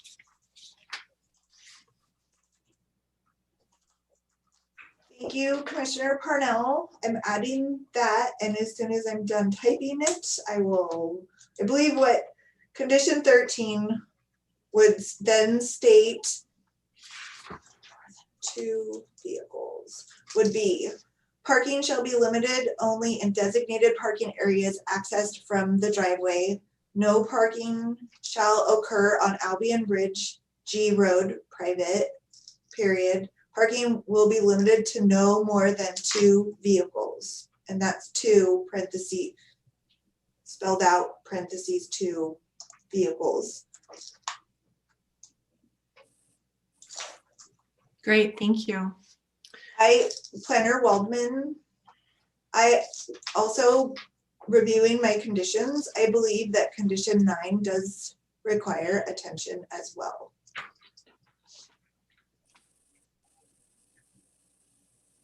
Condition 9 currently states the use of the property as a vacation home rental shall not include camping or overnight occupancy for paying guests is limited to the residents.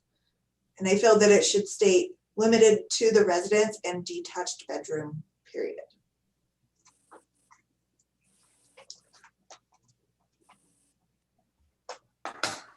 Great, anything else?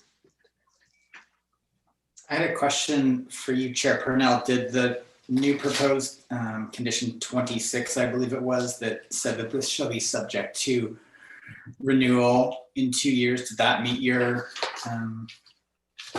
It does. consideration? And that does. I wasn't thinking that it would need to continue to be on a 2-year basis. So if it were renewed in 2 years, it's not important to me to have it be continually renewed on a 2-year basis. Because I'm hoping that if it were renewed, we have a new ordinance, we're looking at it in a new light, we're looking at it more comprehensively. So I was not able to capture that exact language, Planner Walden, but it sounded like it might have required continual. And if I may, I think what we will do here, because I have noticed that our applicant is no longer on the line here with us. So I think any action by the commission today would need to be somewhat of a tentative action and allow for us to come back with a resolution where you would have in your packets the full red line resolution to be able to review and see whether or not that falls in line with your comments and or concerns. And then additionally, if say the commission is interested in the landscaping component, as I said before, we would want to see a landscaping plan as part of the packet that returns.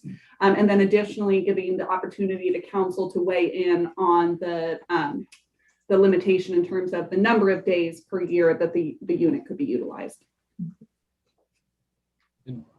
Deputy County Counsel, to tag on to that briefly, it isn't just for issues related to that. I think we'd also be looking to the commission for any kind of direction right now. And is that limitation of 50% of the year accurate? And if there's any more terms that the commission is interested in adding to that to assist us in drafting that language, or if we have concerns based on that direction, how to make that work. 50% of the year is a fairly broad limitation in terms of how it gets lumped together or not, or split apart, weeks versus weekends and those kinds of issues. So if there's any additional thoughts or concern with the commission as to those aspects, I'd appreciate hearing that. And then lastly, would also note that we'd want to have time to review this with the applicant in terms of these conditions, as opposed to attempting to approve them today. Mm-hmm. Commissioner Jones. So two things. I think on the 2-year renewal, you might want to consider a 3-year renewal. If the county is just now engaging a consultant, it'll be 4 months before they're working, and then they're going to have to do an environmental document. So with a 2-year renewal, you might end up with them coming back before we actually have something adopted and in place. You might just be better off saying 3. And I think the issue around occupancy, my thought was really just to ensure that it's incidental and subordinate to residential use, and anything more than 50% would not be incidental or subordinate. It would be whatever the opposite of subordinate is, I guess, dominant. So that was my only thought, and I think it would be fairly easy to monitor that by just asking for a report from the rental agency, how many times they've rented. I mean, they'll be tracking it. Yes, Diana, unfortunately, the reality is enforcement in the county of Mendocino is always dependent on complaints. And so neighboring property owners will have to be keeping an eye out. And, you know, the reality is all of these local rental agencies rent through Airbnb. And so someone can just pull it up and see how many times it's blocked. And that kind of tells you how much it's getting rented versus not. So it's not that hard to monitor, I don't think.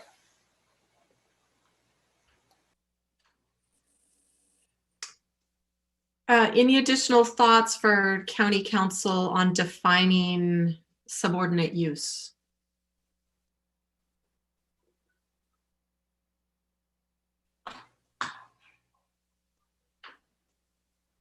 Okay, looks like not.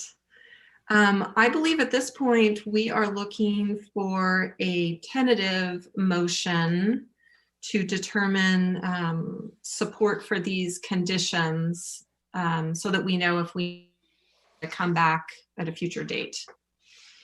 I would like to just suggest a revision to condition 15 that it is an explicit prohibition on campfires. Personally, I think that if the applicant wants to change this to a vacation rental primarily, that they can forego the right to do an outside fire when they're there. And it feels like a fair concession to make for a large safety improvement for the neighborhood. Was it in the revised language as such? No, I think Planner Waldman had made some revisions that it would not be utilized during short-term vacation rentals. But I think that if we allow for the creation of that fire pit, it will be utilized during that time. And so I would just say that there should be a prohibition on outside campfires. I'm curious if that allows the landowner to have seasonally appropriate fires just for the typical kind of burning that we do on country properties. Well, I think maybe the prohibition then should be on the installation of any permanent fixture, such as a campfire ring or fire pit, and which would not be a prohibition on doing burn piles in the wet season. Okay. But it would not create an attractive nuisance.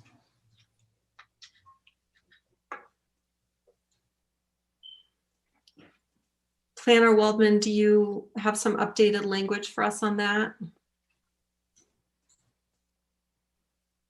Yes, considering condition number 15 and commissioner's recommendations, I'm going to request a continuance with county council to be able to provide adequate conditions for how to limit a parcel zone such as this that has legal land use regulations that allow it to do certain things, both local, state, and federally, how that specific no campfire could be put over the entire property and the entire use and not just the short-term vacation home rental. I don't know how to prepare verbiage for that. And I agree with Planner Waldman. We're not going to have precise verbiage for the commission today, but we'll hear the comments and then be able to prepare conditions based upon the commentary and direction received today.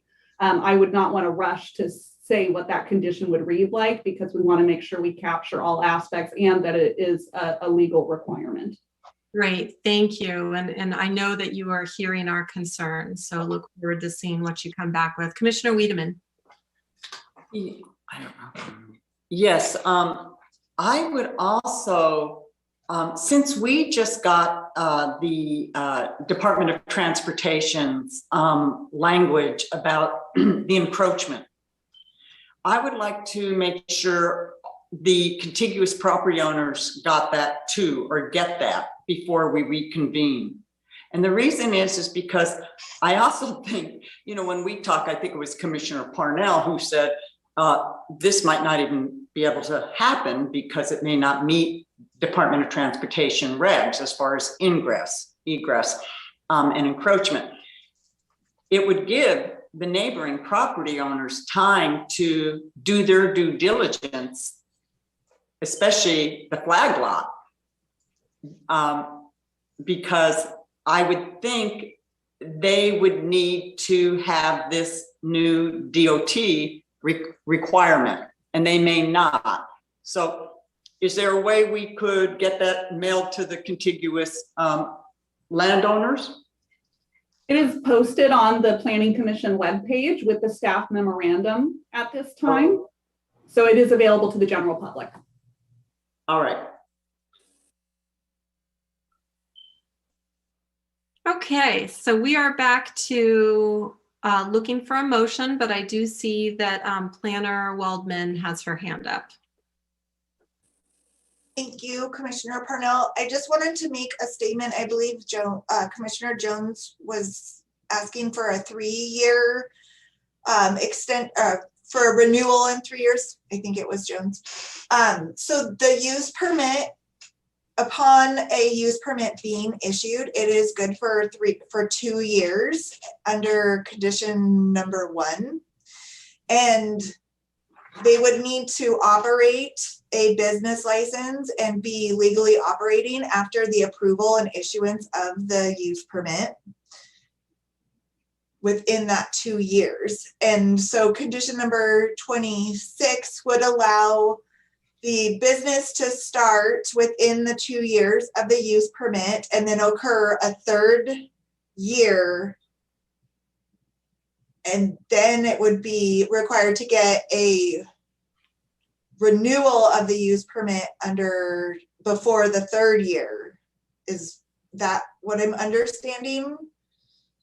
So the business has to start in the first 2 years, and then within 3 years of the issuance, it would need to be renewed. Yeah, so I think it boils down to, would they, the 3-year effective period be from the date of approval by the commission, or would it be from when the business has begun operation? I think it's clearer to have it from the date of approval, and the issue here is what you want to achieve. You want to make sure that they come back by the time we have a new ordinance in place and not before, because no use wasting everybody's time and we'll just do another extension, and that's kind of nutty. So I think 3 years. I mean, I don't know, Julia, is 3 years a realistic estimation for how long it will take to have a inland LUDC adopted? Well, I think that's right in line with about what we're looking at. Our RFP has closed, so we are under the evaluation process right now. So we do hope to have someone on contract here soon to begin that process. And of course, we'll be talking with our commission on direction from you as we embark on that zoning code update. But I do think 3 years is a more reasonable timeline than 2 years, which was that original discussion. Yeah. I'm in support of Commissioner Jones' recommendation.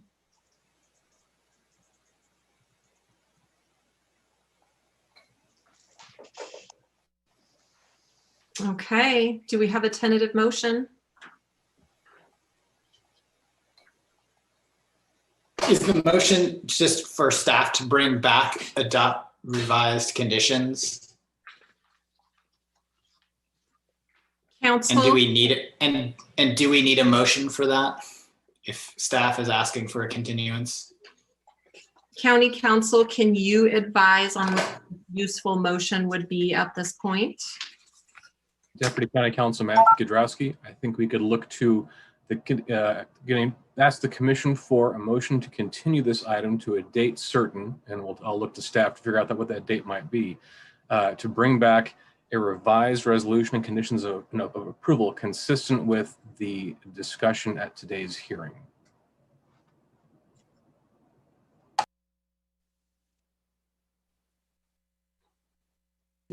So I think what staff, we're just looking at our calendar here. I would think we'd be looking to put this into September, just so that way staff has adequate time to be able to prepare a resolution, make sure that's publicly noticed with the item. So I would say the earliest date would be September 2nd. The other meeting during the month of September is on the 16th, but I think the 2nd would be sufficient for staff. I concur. I would make a motion that we continue this item to the September 2nd Planning Commission meeting for further consideration. I'll second that motion. Roll call vote. Commissioner Commissioner Morris. Yes. Commissioner Pollan. Yes. Commissioner Wiedemann. Yes. Commissioner Jones. Yes. Chair Purnell. Yes. Motion passes. And I just would like to say, for the benefit of the public that is on the line here, since the commission has continued this to a date certain, there will not be a new legal notice published for this item. So I want to make sure that's really clear to the public. So mark your calendars for September 2nd if you have a desire to participate in the next round of hearings for this item. That clear, Julia, and I'd like to thank the public, the applicant, and the commissioners. These land use issues oftentimes are complex and affect people in their homes and in their neighborhoods. And that's why we essentially volunteer to deliberate on these issues. It's because they matter and they're complicated. So thank you, everybody, for weighing in on that. And we are now ready to move on to our next agenda item, number 7, matters from staff.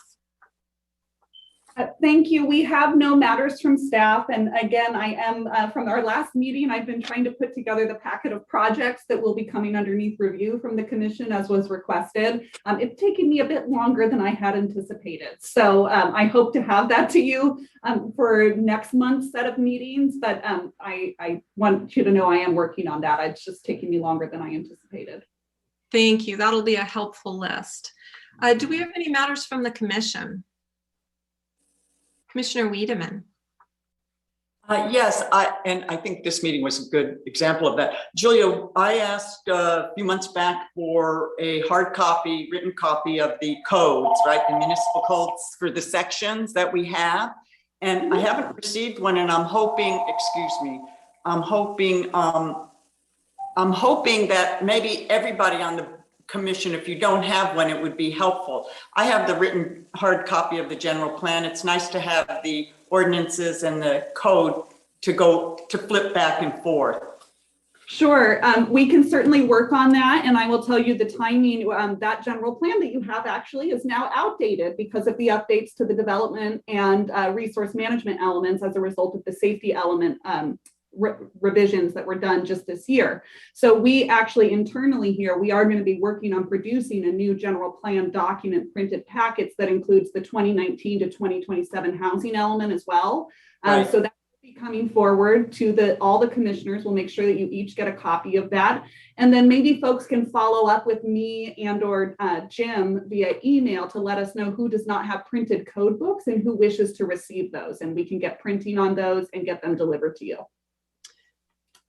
Okay. Yeah, a question on that. Is the Muni code available online? Is that considered an updated version? Yes, that is the most up-to-date version. Great, thank you. Commissioner Jones, did you have a question? No, just an observation. I'll point out that the Land Use and Development Code doesn't have a table of contents or page numbers. So it's actually, because I asked for it when I first joined, it's actually not that accessible as a document. I have found myself looking instead online because you can search by chapter and the topic you're looking for. Without a table of contents and page numbers, you're just kind of scrambling through tons of pages. So I don't know how useful it will be for you, Diana. What we could do is we could put tabs within those, the zoning code books to at least tab the different chapters in there.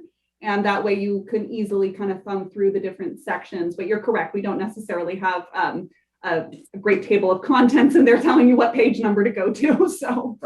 Right. And, oh, I'm sorry.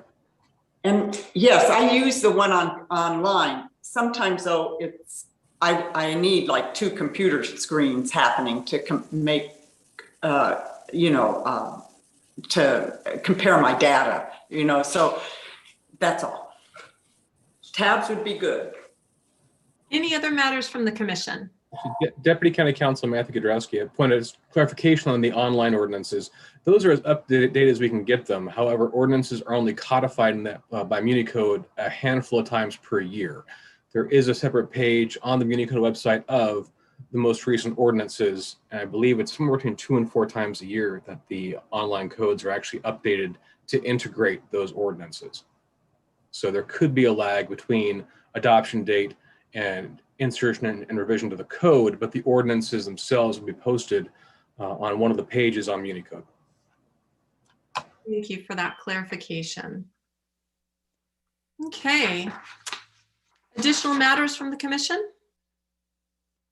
Great, seeing none, let's move on to the approval of minutes, starting with the minutes from June 17th, 2021. Is there a motion to approve or any changes needed? I'll make a motion to approve minutes of June 17, 2021. I'll second that. Roll call vote. Commissioner Morris, Yes. Commissioner Wiedemann, Yes. Commissioner Pollan, Yes. Commissioner Jones. Yes, and thank you for getting the packet out early enough so that it actually arrived before the meeting. That was great. Chair Purnell. Yes. Thank you. Motion passes. Great. And approval of minutes for July 1st, 2021. Make a motion to approve those minutes. I'll second the motion. Commissioner Jones, Yes, approve. Commissioner Pollan, Yes. Commissioner Wiedemann, Yes. Commissioner Morris, I'll abstain since I wasn't there. I don't really know. Commissioner Purnell. Yes. Thank you. Motion passes. Fantastic. How about a motion for adjournment? I'll move that we adjourn this lovely day and get out into the sun. Great. All those in favor? Aye. Okay. Wonderful. Thank you all. Thank you. Thank you. Have a good day. Thank you. Bye. Bye.